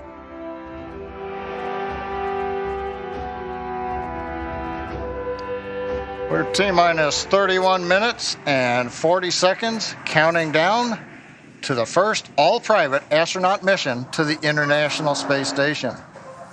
A few minutes ago, Falcon 9 propellant loading began on time at T-minus 35 minutes. RP-1 fuel loading is underway on both the first and second stages. Liquid oxygen loading is underway on the first stage. Now we'll finish up fuel loading on the second stage at about T-minus 20 minutes. Doesn't take very long. And then we'll begin loading liquid oxygen on the second stage at about T-minus 16 and a half minutes. Cryogenic helium, this is the pressurant, We'll continue propellant loading on Falcon 9 up until about T-minus 2 minutes. Into the Falcon 9. Now, speaking of propellants, the Dragon spacecraft was loaded with its propellants about a week and a half ago, just a few miles down the road from the launch site at what we call Dragonland. Kerosene fuel will be loaded into in order to fly, Dragon needs a fuel and an oxidizer. Start of stage 1, cryo-helium loading. Will conclude for the fuel, we use monomethyl hydrazine, or MMH, and nitrogen tetroxide, or NTO, for oxidizer. 2 minutes. Now together, these propellants feed the Draco engines that will maneuver Dragon on orbit, changing its attitude, raising its orbit to get to the space station. But that propellant also serves a second purpose, and that would be to use in the 8 Super Draco engines that would power the launch escape system in an escape scenario. But right now on pad 39A, nice view of Falcon 9 with Dragon there.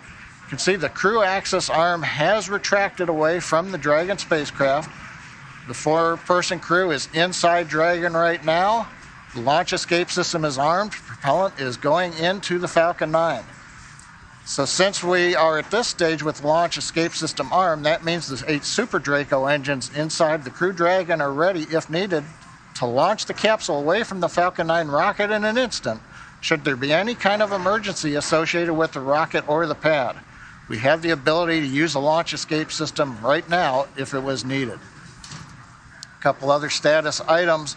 Weather, as you can see, looks good. Probability of violating the launch commit criteria is less than 10%. The only thing we're watching is wind gusts, but we believe, having seen the wind for the last several hours, everything continues to look good. That should not be an issue. Weather is also good in the Atlantic Ocean should we need to use a launch escape splashdown site for the Dragon capsule.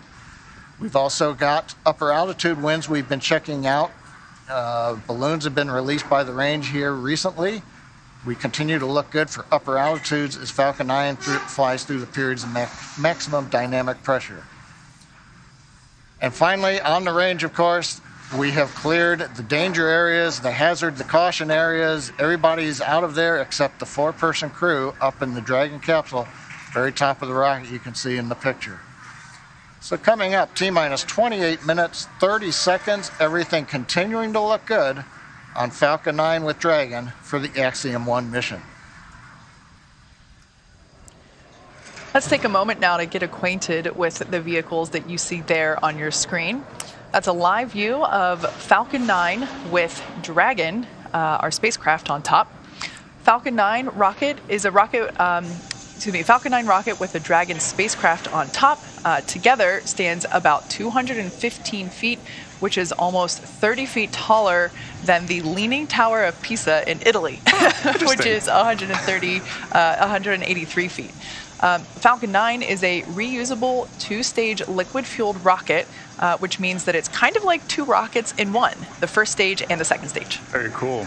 So talking a bit about that first stage. The first stage is the bottom 2/3 of the vehicle that you see there. Has that nice patina. It's been reused a little bit. It's covered in soot from a previous mission. That first stage is responsible for accelerating Falcon and Dragon through the Earth's atmosphere and into space. To do that, it has 9 Merlin engines at the bottom of that first stage. Prior to liftoff, the Falcon 9 first stage is loaded up with nearly 1 million pounds of fuel and liquid oxygen, and the Merlin engines on the first stage are optimized for sea level. These achieve 190,000 pounds of thrust during ascent and descent. The first stage accelerates the vehicle through the Earth's atmosphere into space, and then separates the rest of the rocket at about 2.5 minutes into flight. From there, the first stage will do what no other orbital-class rocket in the world can do. It'll make its way back to Earth and target a landing on our drone ship, a shortfall of gravitas, which you see there on your screen. The seas look great. The blue skies, I don't think it could be any more picture perfect. No, it's like a desktop right there, I think. Our drone ships are essentially autonomous, powered spaceports that allow our rocket to land over the ocean. For reference, our drone ships are equivalent to the size of a football field. So while it may have looked kind of small on your screen, they're actually pretty ginormous in real life. It's got to be to hold a rocket, right? As mentioned previously, Falcon 9 is a 2-stage rocket. It's 2 rockets in one. Above the first stage is the second stage. Now, the second stage has a single Merlin vacuum, or MVAC, engine, which ignites after the first stage separates. Cryo-helium loading.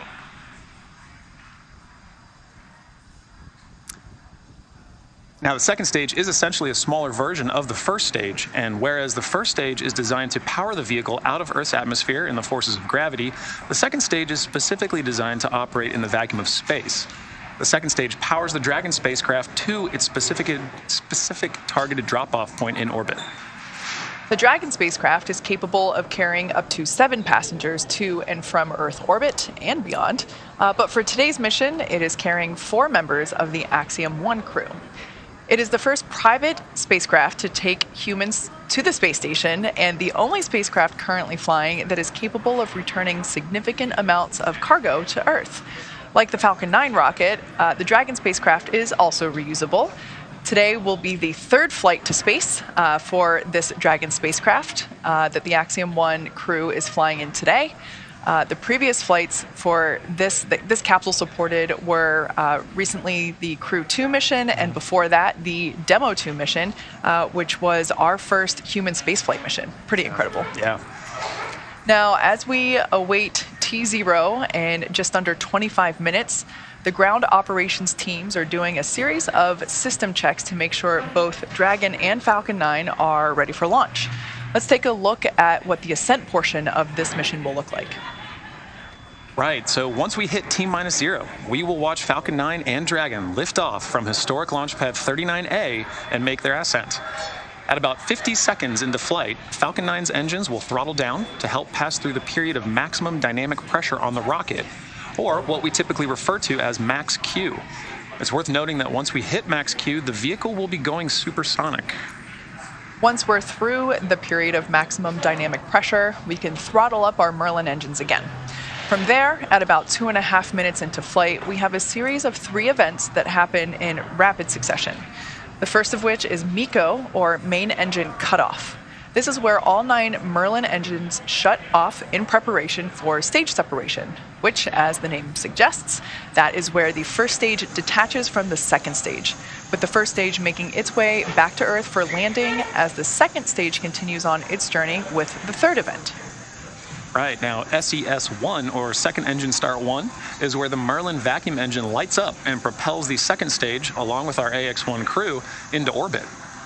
As Stage 2 heads towards its targeted drop-off orbit, Stage 1 will execute 2 burns in order to make its way back to Earth. The first stage is the entry burn, where 3 of the Merlin 1D engines will reignite and then shut down. This helps to slow the stage down in preparation for entry back into Earth's atmosphere.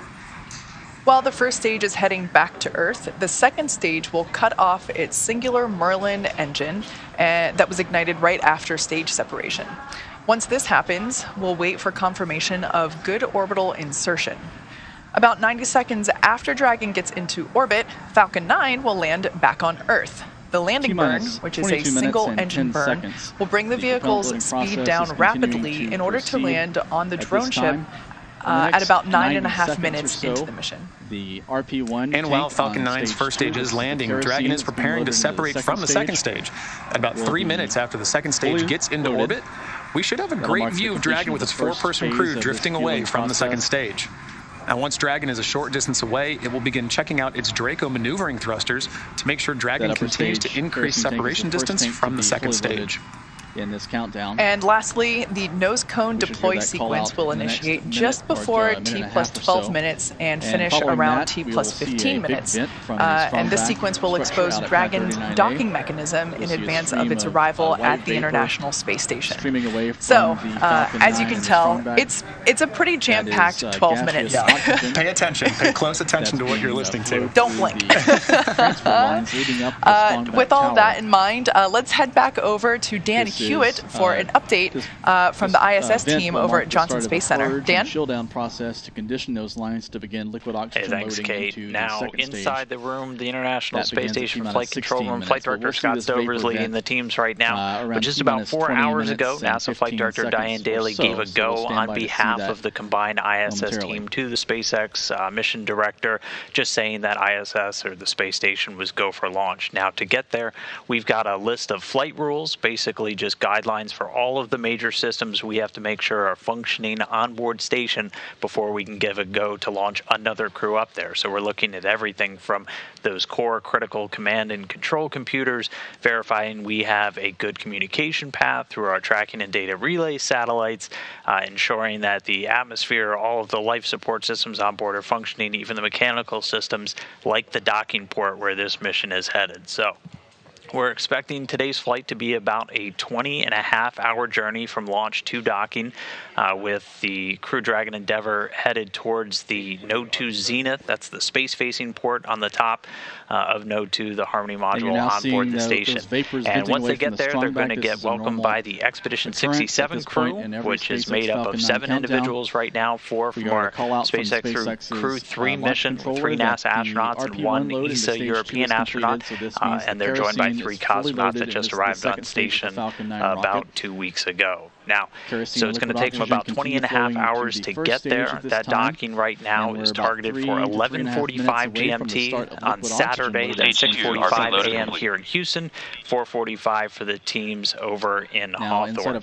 And so once they get there, they'll be able to get out of their suits on board the Dragon spacecraft, while the team on board station moves into what's known as the hatch operations. Station Commander Tom Marchand is going to be pressurizing that small area between Dragon and the station hatches. We expect it to be a little under 2 hours from docking to hatch open, and then we'll welcome the AX-1 crew on board the space station. So a lot to come with that 20.5-hour journey, but all that's going to start with a launch. So I'll send it back over to Hawthorne as we get into the final phases of the countdown. Back over to you, John.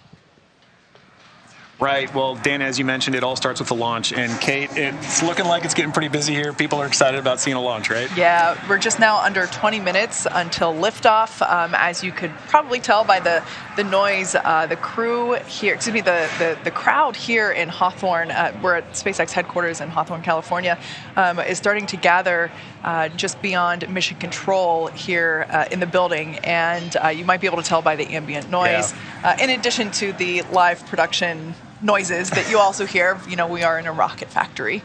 But yeah, you can see there the crowd is starting to grow behind the team there at Hawthorne Mission Control. Now, we saw Dan speaking earlier from Mission Control in Johnson. There is a Mission Control Center in Florida where the SpaceX teams are also gathered in Firing Room 4. And then we have the Mission Control Center here. There's a shot of our Firing Room 4 there in Florida at Cape Canaveral. You can just barely make out Pad 39A there in the distance there through the window. Might be wondering why all the different mission control rooms. The one in Johnson, as Dan was saying, that's really mission control for the International Space Station and those operations. The control room that you see there is for everything leading up to launch. As soon as Falcon 9 lifts off, responsibility and control transfers to Mission Control Center here in Hawthorne. So just a quick explanation for why so many rooms with computers. Exactly. Yeah, and in addition to all the teams gathering here, we've got teams of our own gathering in Houston at Axiom headquarters. You can see there on your screen Axiom Mission Control with the lovely Axiom family behind them looking in proudly. All right, well, Dan mentioned that, first we have launch, then we got rendezvous and docking, and then we've got 8 days of jam-packed activity on the ISS. So busy. Yeah, and docking day it's not just a ride to space, right? You get up there, you open that hatch, and crew is working. I got a little chance to look at some of their timeline, and as soon as they open that door, they are getting invited in, they are getting trained on some emergency procedures, and then stepping right into payload activities, stowage transfers, and just generally getting acclimated, but they're working before they go to sleep, and the work doesn't stop there. It sounds a lot like everything leading up to launch itself. Everything is scheduled, planned. Even, we know that even sleep time is scheduled on the ISS. It's something that's incredible to me is that not only do you have work to do, your science experiments and that kind of stuff, not only do you have to get some sleep, or you can, but you also have to exercise, right? The exercise time, which can be a couple hours. 1062 in SpaceX's fleet. All right, so good news there. We have begun LOX load, liquid oxygen loading on second stage. So that is currently underway for first and second stage, as well as loading of RP1, which is our fuel on both first and second stages. Navigation satellite, it launched again with the next GPS satellite. Right, and again, you know, some of those things that he talked about, it's all following the timeline, right? And we are listening for those important cues along the way that we're hearing on these nets or on the loops, listening for where are we along in that timeline, so we know exactly where we are in terms for launch as we count down at just T-minus 15 from launch. Yeah, so I'm looking at my dashboard here. It looks like fuel load on second stage is now complete. So we're beginning that LOX load, as we just heard. LOX load and fuel load continues on first stage. Distinction with the AX-1 mission launching today. Axiom crew continuing to wait, following along with everything happening there with the touchscreen displays there above them, as well as their tablets strapped to their legs. Everything continuing to look nominal for liftoff in just about 15 minutes. And as we approach that liftoff, in these final moments of our countdown to launch, Axiom Space founders Cam Gaffari and Mike Seferdini wanted to take a moment to reflect on this mission. Well, this moment for me and Michael is a very special moment. This morning, beginning of many beginnings, right? The launch of AX-1 going to International Space Station as part of our journey to build the first private commercial space station. And we're so grateful to be here and delighted at this moment as part of this incredible journey to commercialize and privatize low Earth orbit. On behalf of Cam and I, we'd like to thank the entire team that's made this historic journey possible. The SpaceX team in particular has done a tremendous job of prepping our crew for a launch on their transportation vehicle. The crew itself has done a fantastic job of getting themselves ready and planning their research. NASA, of course, we can't do this without NASA's leadership and support. And to each of you in the Axiom Space family, we couldn't have done it without you. We're looking forward to a bright future together. T-minus 13 T-minus 14 minutes, 7 seconds, and continuing to count down. Everything is still looking good for launch of Falcon 9 and Dragon. That'll occur 17 minutes and 12 seconds after the hour. The first stage as a recap, Falcon 9 began propellant loading at T-minus 35 minutes. We just heard loading of the RP1 fuel. The kerosene fuel onto stage 2 was completed right on time at T-minus 20 minutes. And those propellants are We've still got fuel going onto the first stage. Looks like we're about 90% or so full right now. Fuel loading will finish up at T-minus 6 minutes. And we'll hear that call out in Michael López-Alegría. Meanwhile, densified liquid oxygen is continuing to load onto both the first and second stages. First stage will close out at T-minus 3 minutes. The second stage, we just began loading liquid oxygen at T-minus 16.5 minutes just a few minutes ago. That'll wrap up at the T-minus 2 minute mark. Now we load the liquid oxygen as late as we can in the countdown. It's densified, that means it's ultra cold. Well below the boiling point of liquid oxygen. That lets us put as much as we can on the vehicle for performance, and getting it on board the vehicle just before liftoff means it won't warm up, where you start to lose the ability to put liquid oxygen onto the stages, into the tank, in the quantities we want. So it stays nice and cold, it doesn't bleed off, and that gives us the performance we need on Falcon 9. The historic launch complex. Continuing on, Falcon 9, checkouts of the thrust vector controllers, what we call TBC wiggles. You may hear that term. They're coming up. We're also going to be doing throttle valve checkouts on the Merlin engines. That helps control the power of the engines as we go through flight. For example, you hear a throttle down or throttle up as we prepare for the period of maximum dynamic pressure. Rockets. And it's the as we come up on the 12-minute mark, the range continues to be go. Roadblocks are up. All the hazard areas are clear. Airspace, sea space is good. The weather is go. Beautiful shots you can see here. Blue skies. I'm looking forward to some great views from the cameras as we head into space. And just to round out, and finally on the Dragon side, the Dragon mission director and team, they're reporting no issues. We've done the communication checkouts with the crew. You can see the crew axis arm has retracted into the launch position. You can see Dragon now with the strong back of the transport director, and the umbilical is going to Dragon alongside of it.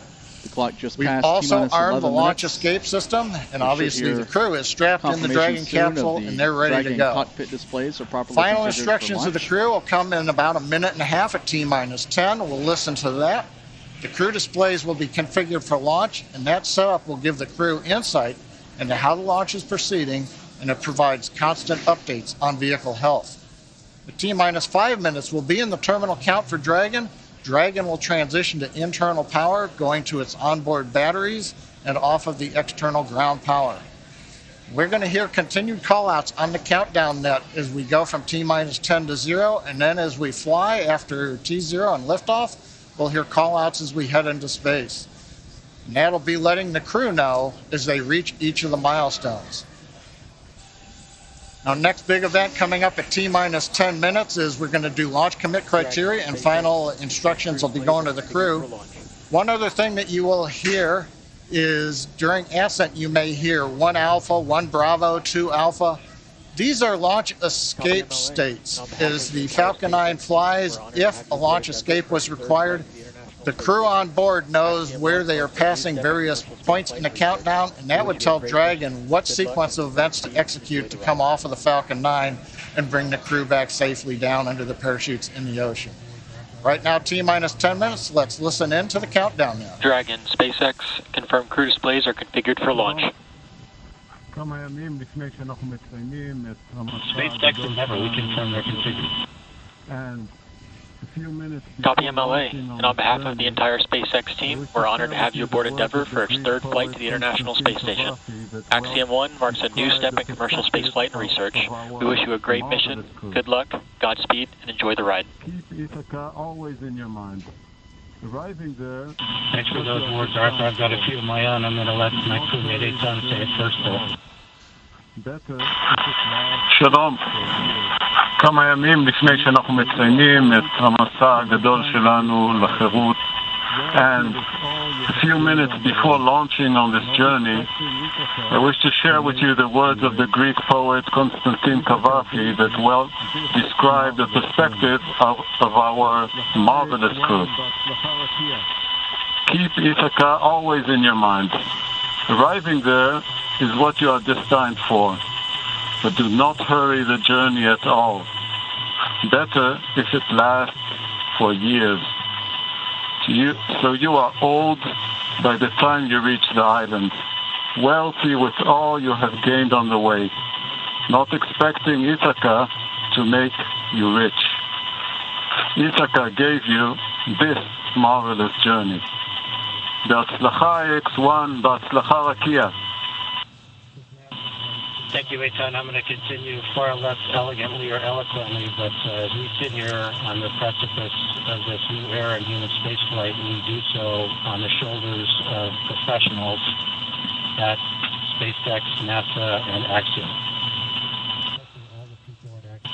We want to thank all the teams at SpaceX, Falcon 9, Dragon, the launch team, of course, closeout team, all of the folks in mission control, and of course our training teams. With NASA, boy, it's been tough. You know, the first time was always hard, and there's no playbook. It's all open field running, but with ISS program, commercial LEO development, and flight operations, we've learned a lot, and we'll continue to do so. We want to thank Cam and Suf for their vision, but especially all the people at Axiom for putting this mission together with the minor miracles that they perform. All of you, make no mistake, are the men and the women in the arena. Their faces are marred, if metaphorically, by the dust, sweat, and blood, and you strive valiantly. You will have no place with their cold and timid souls who know neither victory nor defeat. The crew of the great ship Endeavour is ready to sail her proudly, Arthur.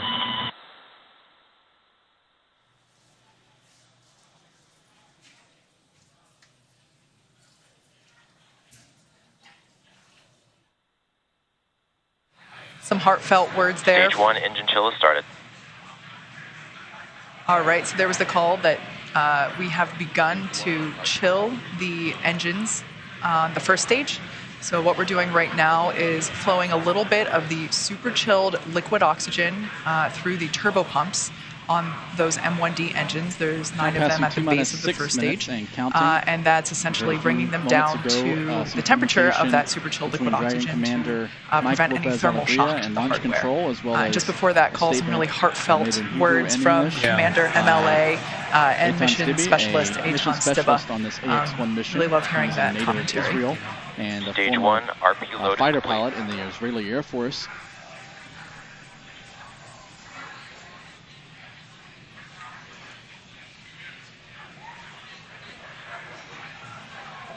Now, T-minus 5 minutes and 15 seconds. At this point in time, fuel is fully loaded on both the first and second stage. LOX loading continues on both stages. T-minus 5 minutes and counting. Coming up on 5.5 minutes. Kate's let us know that we've got the fuel load complete. Next is coming up for the terminal T-minus 5 minutes. Dragon will be transitioning configuration for terminal count and going on its internal battery power. Everything continues to look good as we're counting down. Liquid oxygen will continue flowing until T-minus 2 minutes. In a few moments, we'll see the strong back structure at pad 39A begin retracting away from the Falcon 9. It'll move back about 1.5 degrees from its current position, flush up against the rocket. Dragon is in configure for terminal count. Falcon 9 tanks are pressing for strong back retract.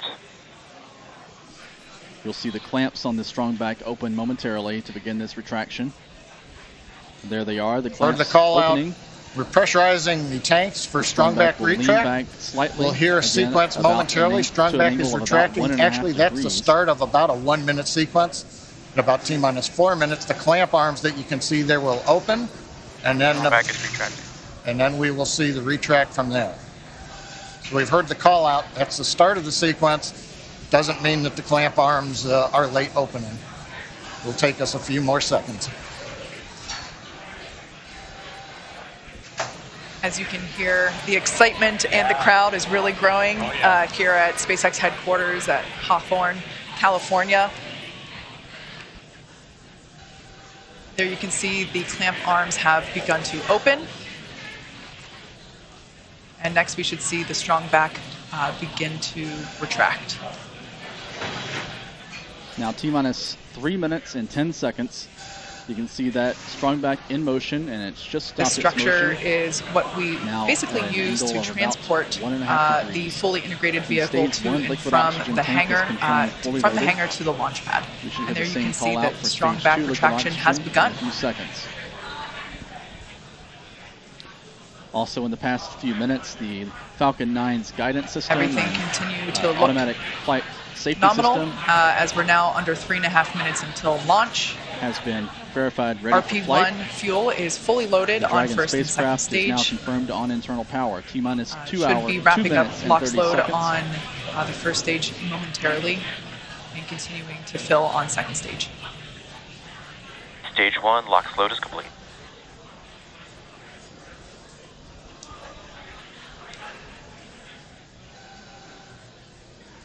Everything looking good. T-minus 2 minutes and 10 We're seconds. under 3 minutes until liftoff of the Axiom-1 mission. Dragon is in terminal count and is on internal power. All right, there we heard that Dragon is on internal power. As I was saying, we're getting close. The crowds are growing. The excitement is palpable. You can see there on the left-hand side of your screen, mission control here in Hawthorne, California, just behind where John and I are. And then on the right-hand side, that looks like Axiom mission control. That looks like Axiom mission control in Houston, Texas. Everybody's waving and saying, hey.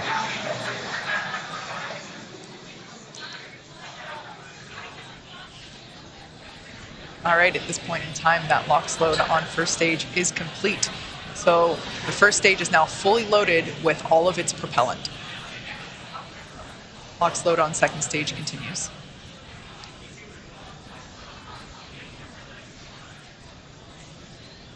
As we've mentioned before, Stage 2 LOX load is complete.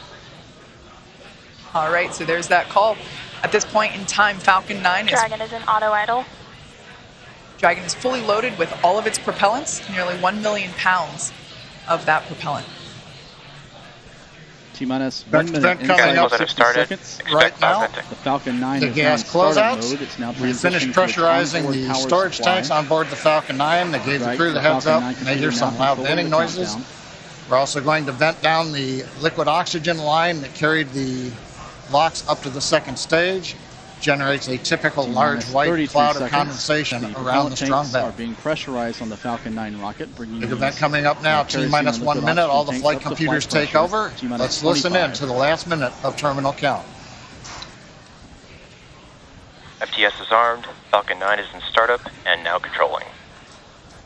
Dragon is in countdown.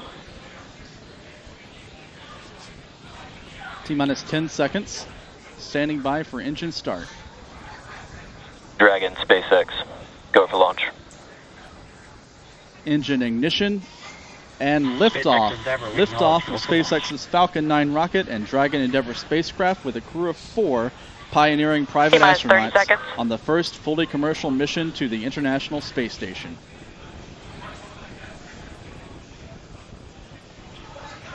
Everything looking good. The Falcon 9 making its vertical climb away from pad 39A.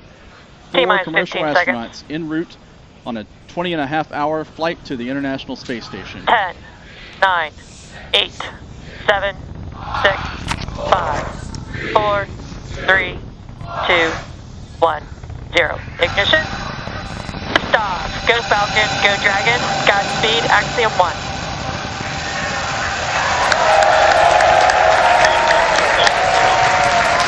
Copy 1 Alpha.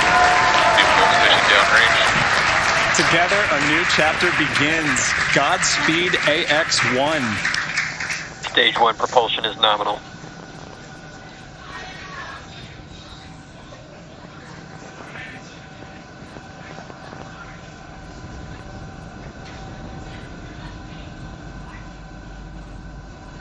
T-plus 38 seconds into this historic mission, flying crew on board Dragon and Falcon 9. Power range telemetry nominal.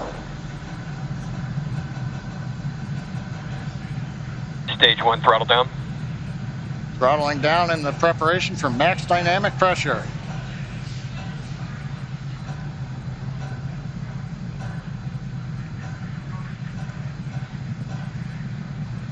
Falcon 9 is supersonic. Spectacular ascent for the Falcon 9 so far. Falcon 9 now supersonic. Max-Q.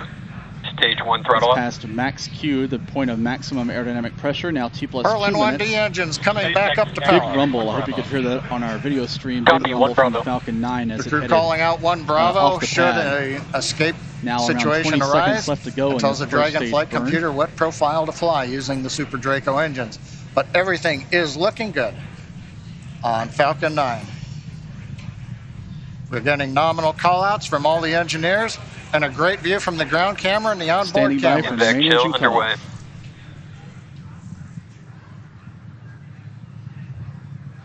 Beginning to chill in the second stage turbo pump in preparation for its ignition coming up in just over half a minute from now. And there's main engine cutoff. Standing by for staging.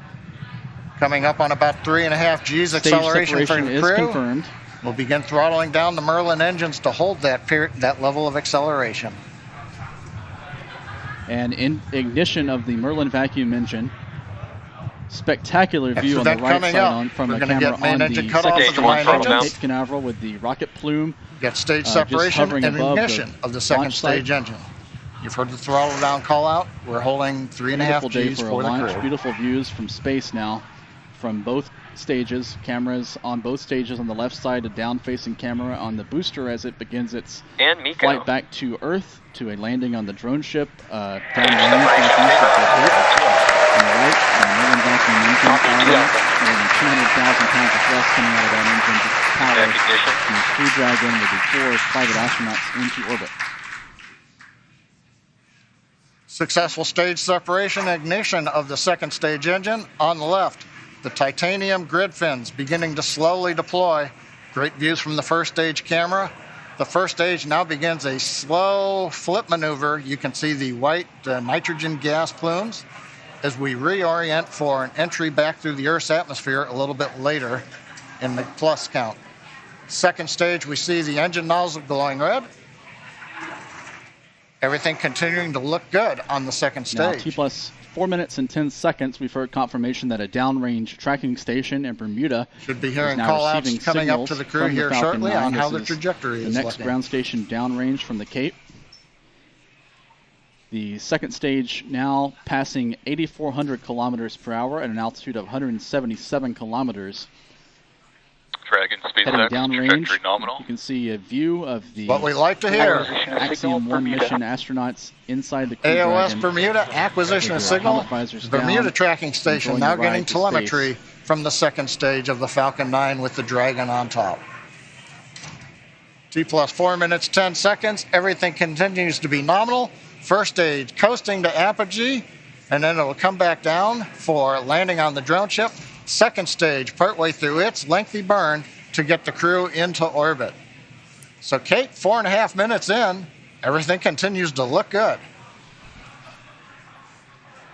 A downrange tracking station in New Hampshire now receiving picture-perfect signals from the Falcon 9 rocket. The Falcon 9 got a live view of the crew inside Dragon Endeavour. Roughly parallel to the U.S. East Coast. It'll be heading out off the coast Looks like of the Canadian Maritime Provinces. Everyone is still pretty comfy. This trajectory, as John had said earlier, we got to up with the International Space Station's flight track. All right, good call out there. That trajectory is nominal. As John mentioned, we got to about 3.5 Gs there. So far, all the calls between the crew and mission control are as expected. On the left-hand side of your screen, we can see the first stage as it is making its way back down to Earth. It's targeting a landing on our drone ship, a short haul of Gravitas, which is parked a couple hundred miles off the coast of Florida, out in the Atlantic Ocean. Second stage on the right-hand side, everything continues to be nominal there, as the MVAC engine is powering the second stage and Dragon Endeavour to its targeted drop-off orbit.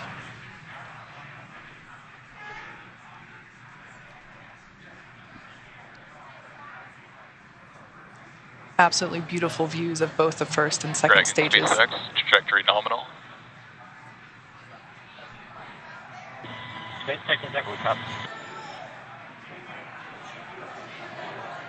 All right, so coming up in about a minute and a half, the first stage will execute the first of 2 burns required for today's landing attempt. At about T plus 7 minutes and 30 seconds, we'll see the entry burn begin. That's where the first stage will ignite the center engine first, and then a couple seconds later ignite 2 more engines, so a total of 3 engine burn, which will last about 29 seconds. The entry burn slows the vehicle down significantly as it re-enters back into the Earth's atmosphere. 45 kilometers northeast. The first stage sees high drag, which scrubs roughly 70% of that velocity by the time that the landing burn begins. Stunning view where you can see the curvature of the Earth there on the left-hand side. Dragon, SpaceX, and there's the entry burn. 3 of those Merlin engines on the bottom of the first stage now firing to slow down its descent. There you can see the nitrogen gas thrusters. That's the puff of gas that you see there occasionally. That's used for attitude control systems. We also utilize those grid fins that you see. There are 4 of them placed around the booster. And those grid fins also help steer for a precise landing. Either at stage 1 entry burn startup. A landing burn using the center engine of those 9 engines. All right, there we can see that entry burn has begun. We are targeting a landing on our drone ship, a short fall of Gravitas today. Just past everything continuing to look nominal with trajectory and MVAC performance there for our second stage on the right-hand side. And about a minute, a little less than a minute also until first stage landing. So we are conducting the entry burn. Previously, the booster was... Stage 1 entry burn shut down. That entry burn helps slow the booster down. It was going about 25 times the speed of sound. So we slow it down as it re-enters the dense part of the Earth's atmosphere.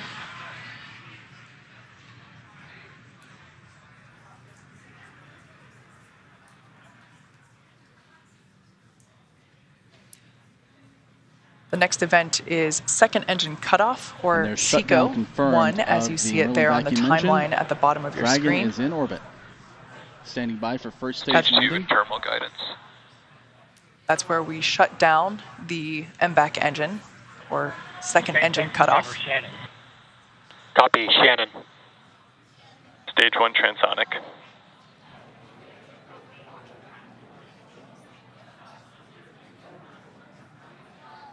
Note that our landing burn and second engine cutoff First stage landing will occur confirmed. about the same Booster time. 1062 is on the deck. All right, we got a live view of the crew inside Dragon Endeavour there on the right-hand side of your screen. This booster. Stage 1 landing Fifth flight in the books. Landing burn has begun for the first stage. In parallel at the same time as that. All right, great news there. Dragon Endeavour. Crew Dragon Spacecraft nominal orbit in insertion. Expected orbit. SpaceX Endeavour, we copy, and it's great to Commander Michael López-Alegría in space for his 5th mission. Stage 1 landing leg deployed. SpaceX Dragon launch skip system disarmed. As you can see, this Falcon 9 has landed for the 5th time. All the while, great commentary there. While we can confirm the landing.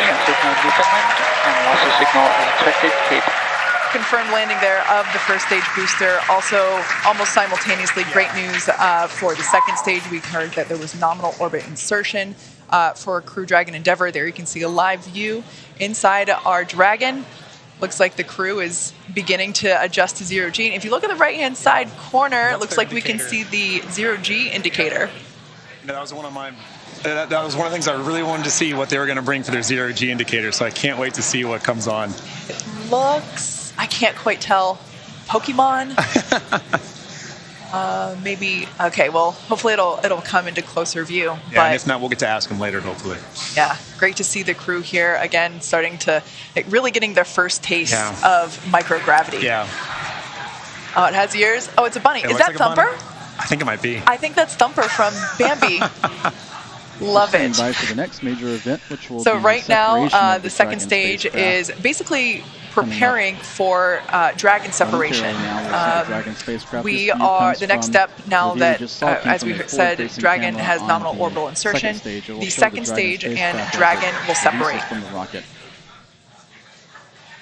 Views there of our MVAC engine now shut off, no longer glowing that lovely shade of orange.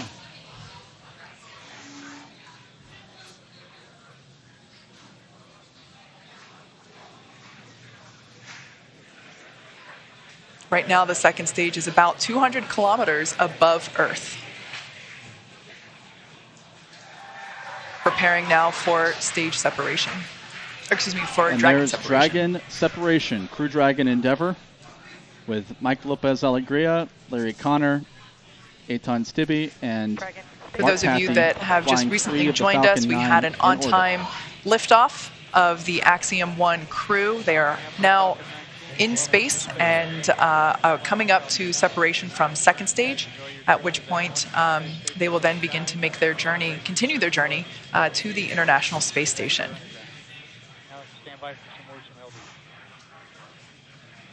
And MLA and the rest of the crew. The view that you're currently looking at is inside the Dragon trunk, which, as you can see, has just separated from the second stage. Dragon separation confirmed.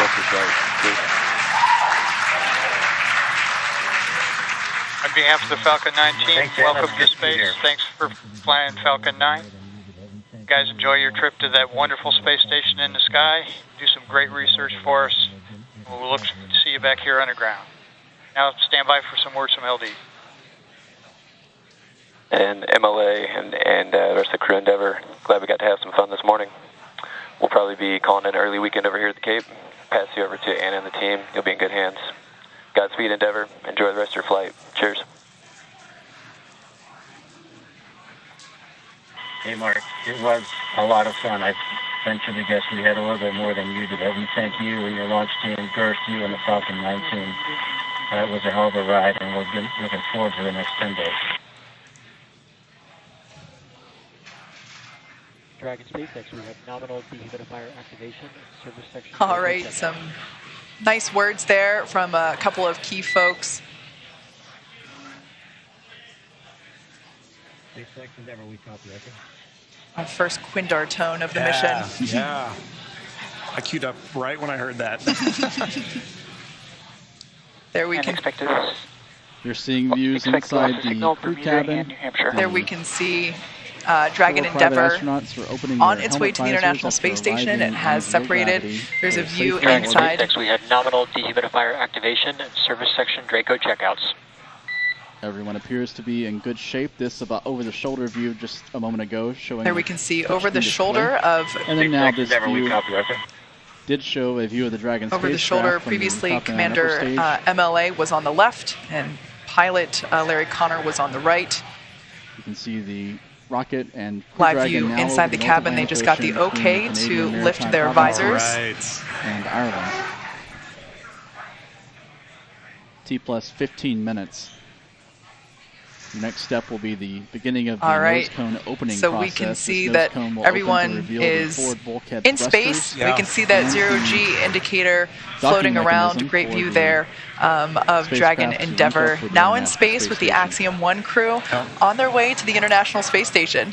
Yeah, I mean, this is a day of firsts. You know, this is my first time getting to participate in a launch like this. This is a first for Axiom. I mean, this is a first for spaceflight. And it's just wonderful to see such a picture-perfect launch. It really was. We saw the landing, and we saw orbital or zero-G insertion at the same time. I mean, that was perfect. Yeah. It was wonderful to see. All right, well, as I just said, today's launch is one for the history books. So to punctuate this milestone that NASA and commercial companies are able to achieve together, we go now to Kennedy Space Center, where Megan Cruz is with NASA's Kathy Leaders. I'm here right now with the Associate Administrator of NASA's Space Operations Mission Director. It's so great to have you here, Kathy. What did you think of the launch? Oh my gosh, it's always like, you know, right in the bottom of my throat. I'm holding, can't breathe.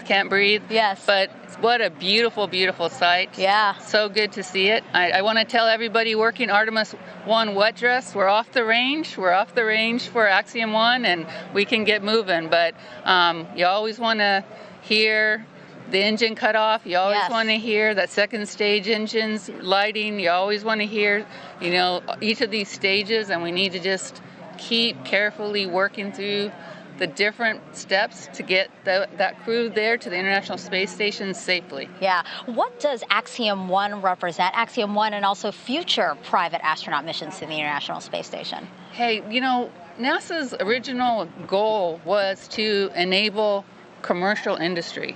That was actually in our original Space Act agreement. And so here we are, you know, 60 years later, enabling that through our missions. And so I just feel like this is a culmination of 60 years of work for us. And here we are once again getting to see, and for the first time getting to have commercial, you know, private astronauts going to the International Space Station, and they'll get to see what our government, what they're calling professional astronauts doing their real work, but then also getting to do their work too. And it's another place where learning to peacefully work in space, I think, is moving us forward. Yeah, so important. And you know, we just watched Axiom 1 lift off from that launch pad right there behind us. In a couple of weeks, we're going to see Crew 4 launch from that same launch pad. And then just right next to it, Pad 39B, we have NASA's brand new Space Launch System. Can you recall a busier time we've had here at the Space Coast? And how is Kennedy Space Center managing its new role as this multi-user spaceport? So I think somebody else, Bob Cabana had this dream of a multi-user spaceport here. So I think he should be very, very proud of his KSE team, and Janet Petro and her team are obviously leading the way right now, because this is not easy to do. It's not easy to go make sure all of these people have all the capabilities, and are obviously working with our Air Force sister agency there too, and making sure that all these launches get supported in a seamless way. Just an amazing job. Yeah, a lot of juggling that has to happen. Yep. So, you know, I just talked about SLS. We are looking forward to the moon with that launch later this year. You know, why is it still so important to maintain a presence in low Earth orbit when we're looking towards the moon now? Because we still don't have everything figured out how to do things yet the Crew Dragon for the Moon now and Mars. Passing in range and really, of the cheapest place for us to see a differential gravity environment, and for the long term, is still LEO. And so we've got to continue to do these long duration flights, keep doing our medical protocols, keep doing our physical protocols, keep testing out our equipment through those long duration missions. It's the only place where we can do that right now. And so we still need to be able to have this kind of a test bed for us to be checking out and proving our protocols, our research, our technology before you go put somebody in a rocket that's going to go to Mars, right? So just like always, we prepare, we get ourselves ready, and a low Earth orbit destination is a perfect place to do that. And again, how does us fostering commercialization efforts in space, how does that free us up to pursue these other dreams that we have as an agency? So, you know, the administrator today in the pre-mission conference, he said, you know, we right now are doing, this is our first step. We're working with a commercial company to have them come to our International Space Station. We're learning to work together and figuring out how to work together. And this is going to be an important step for us because moving forward, we would actually like to now be able to buy a ride and time on orbit with a commercial company to be able to have them do that. And so this is the first step of their learning from us and us learning from them. And then in the future, you know, we're going to have space station for another 8 years, but we would like by the early 2030s for us to be flipping the roles and have our professional astronauts going up and checking and doing and focusing on the research and technology we need for exploration, but allowing commercial providers to be doing the hard work of maintaining the laboratory. Kathy, we have an exciting future. I'm looking forward to seeing it, and thank you again for being here. And then a couple of hours later, all right, back to you, Dan. Those 4 crew members are due to enter the space station. They'll hey, open thanks, hatches Megan. It is great to see the AX-1 mission on orbit. The team here with the space station are ready to get them on board. So their journey just started. They've got about 20.5 hours until they're docked to the space station. Again, they're headed for the Zenith port on Node 2. That's the space-facing one on the very top. With that docking scheduled right now for 11:45 GMT on Saturday. That is just about 6:45 a.m. here in Houston, 4:45 a.m. for the teams out on the West Coast. Once they get there, we'll be able to get into all of the hatch open operations, welcome them on board. We expect the hatches to open up about 2 hours after that docking, maybe a little bit less, and then that welcome ceremony coming not too long after. So that'll do it for us for today, at least here from Houston. We're going to be joined again tomorrow by the SpaceX and the Axiom team as we walk you through the final stages of the rendezvous, and that coverage is going to be starting at 4:30 a.m. Central, 2:30 a.m., so an early morning, my friends over there on the West Coast. So with that, again, congratulations to the SpaceX and Axiom teams for getting this crew on orbit. We'll be ready for them tomorrow to get them on board the space station. I'll send it back now to the team at Hawthorne and over to Michael López-Alegría. Thanks so much, Dan. Actually, just heard in our ears just now, successful nose cone opening. With the Crew Dragon spacecraft has opened. This is an important milestone to reveal the docking mechanism and navigation rendezvous sensors, all mounted on the forward end of the Dragon spacecraft. That was basically the last physical step for this morning. So that we're going to start wrapping it up. Now, over the next 20 hours, Dragon will execute a series of burns to gradually raise and line up the AX-1 crew for docking with the International Space Station in what we refer to as the activation and rendezvous phase of the mission. Now, in just a few minutes, the crew will doff or take off their spacesuits to get a little more comfy for their flight and will enjoy their first meal aboard the spacecraft. At 2 p.m. Pacific, they will get ready for a rest period that will last for about 10 hours, 8 hours for actual sleeping, and a couple of hours for pre/post-sleep activities. Before they arrive at the space station, we will have 2 potential opportunities to chat briefly with the crew on orbit. One later this morning around 11:10 a.m. Pacific, and one early tomorrow around 12:10 a.m. Pacific. While we're hopeful one of these will work out, neither opportunity is guaranteed as they're dependent on crew schedule and ground station coverage. Now, if we're able to support, we'll make an announcement on our social media channels no later than 15 minutes before the event start time. In the meantime, be sure to keep tabs on the mission at axiomspace.com, and you can track Dragon's flight on spacex.com/launches. Right, and as Kate mentioned, even if we aren't able to talk live with the crew, we will continue to provide updates on the mission across our social media channels. And starting at 5:30 Eastern, 2:30 a.m. Pacific on Saturday, April 9th, we will pick back up with our live joint coverage of the AX-1 crew's approach and docking to station with NASA. So please keep an eye on Axiom and SpaceX social channels for updates, and regardless, we hope to see you back here at 5:30 a.m. Eastern Time for live coverage of the first all-private astronaut mission to the space station. So from all of us at Axiom Space, thank you to SpaceX, and thank you to NASA. This is just the beginning in the next chapter, and thank you at home for tuning in. We hope to see you soon.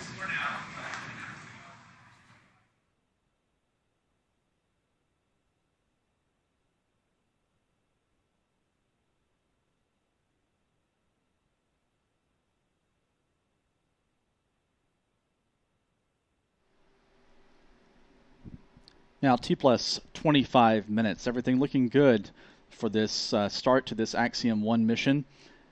The Falcon 9 rocket successfully launched from Pad 39A at the Kennedy Space Center at 11:17 a.m. Eastern Time, or 15:17 UTC. You're looking at a live view now of the empty pad at Pad 39A. The strong back in its swung back position. This strong back retracts away from the Falcon 9 at liftoff.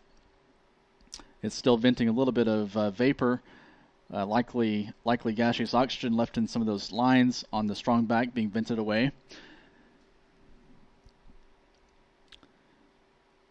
SpaceX will not waste much time reconfiguring this pad for its next mission.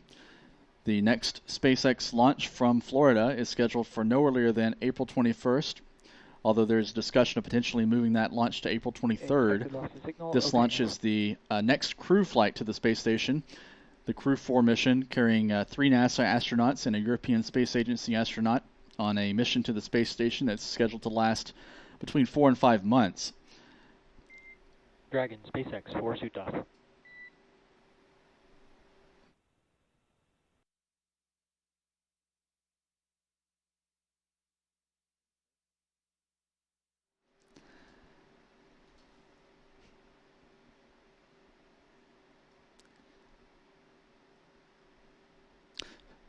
So today's launch carried the Axiom AX-1 crew to space. This mission is going to last approximately 11 days. The docking with the space station is scheduled Saturday morning, and the crew will return to Earth for a splashdown off the coast of Florida around April 19th, weather permitting. And then following that, a few days later, SpaceX and NASA will be launching the next long-duration crew to the space station from this same pad, 39A, here at the Kennedy Space Center. Launch dates under review for that mission are either April 21st or April 23rd at this time. So that strong back will be lowered soon and then returned to the hangar at the southern perimeter of Pad 39A, where the Falcon 9 rocket that's going to be carrying the next crew to the space station is already in that hangar. And the plan is for the SpaceX ground team to lift that rocket onto the transporter erector arm or strong back.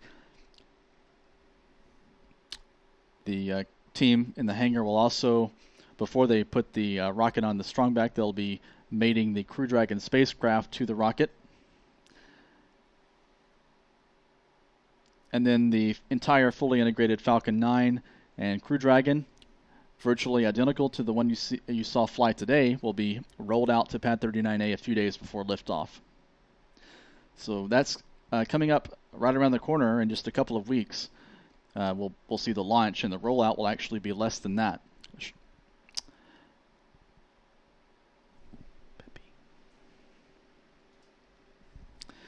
At Launch Complex 39B, just about 1.6 miles north of Pad 39A, is the Space Launch System. This is NASA's giant new moon rocket. Stands 322 feet or 98 meters tall out on Pad B. With the Axiom-1 mission safely in space, the attention here at Kennedy Space Center will turn to a countdown dress rehearsal for the Artemis 1 moon rocket. This will be the third go at it after a pair of countdowns last weekend on Sunday and Monday, actually. Were called off before the Falcon, the Space Launch System could be fully loaded with its cryogenic supply of propellant. NASA's launch team wants to get through that cryogenic fueling process. They'll try again on Monday, no earlier than Monday, to load propellant into the Space Launch System. This is a rehearsal in preparation for the launch of this rocket, the first launch of this new vehicle later this year. A critical rehearsal to ensure that the Falcon, the Space Launch System, and the ground facilities at Pad 39B are all ready to go for that Artemis 1 launch. So we'll be covering that wet dress rehearsal for the Space Launch System next week, no earlier than Monday. We'll be here at the Kennedy Space Center to provide updates on the progress of that countdown rehearsal. Aside from the Space Launch System rehearsal, we'll be covering a series of upcoming launches. The next launch with a confirmed date on our calendar is on April 15th, a week from today, at 5:59 a.m. Pacific Time or 8:59 a.m. Eastern Time. A Falcon 9 rocket is scheduled to lift off from Space Launch Complex 4 East at Vandenberg Space Force Base in California, carrying a classified payload into orbit for the National Reconnaissance Office. The NRO is the U.S. government's spy satellite agency. The cargo on this mission is top secret, classified, but we do know it is carrying a payload for the National Reconnaissance Office. The mission is designated NROL 85.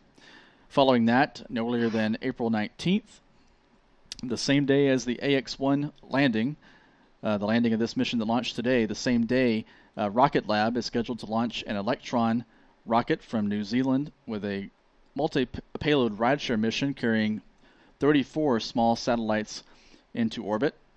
This will launch from New Zealand from Rocket Lab's commercial spaceport down there.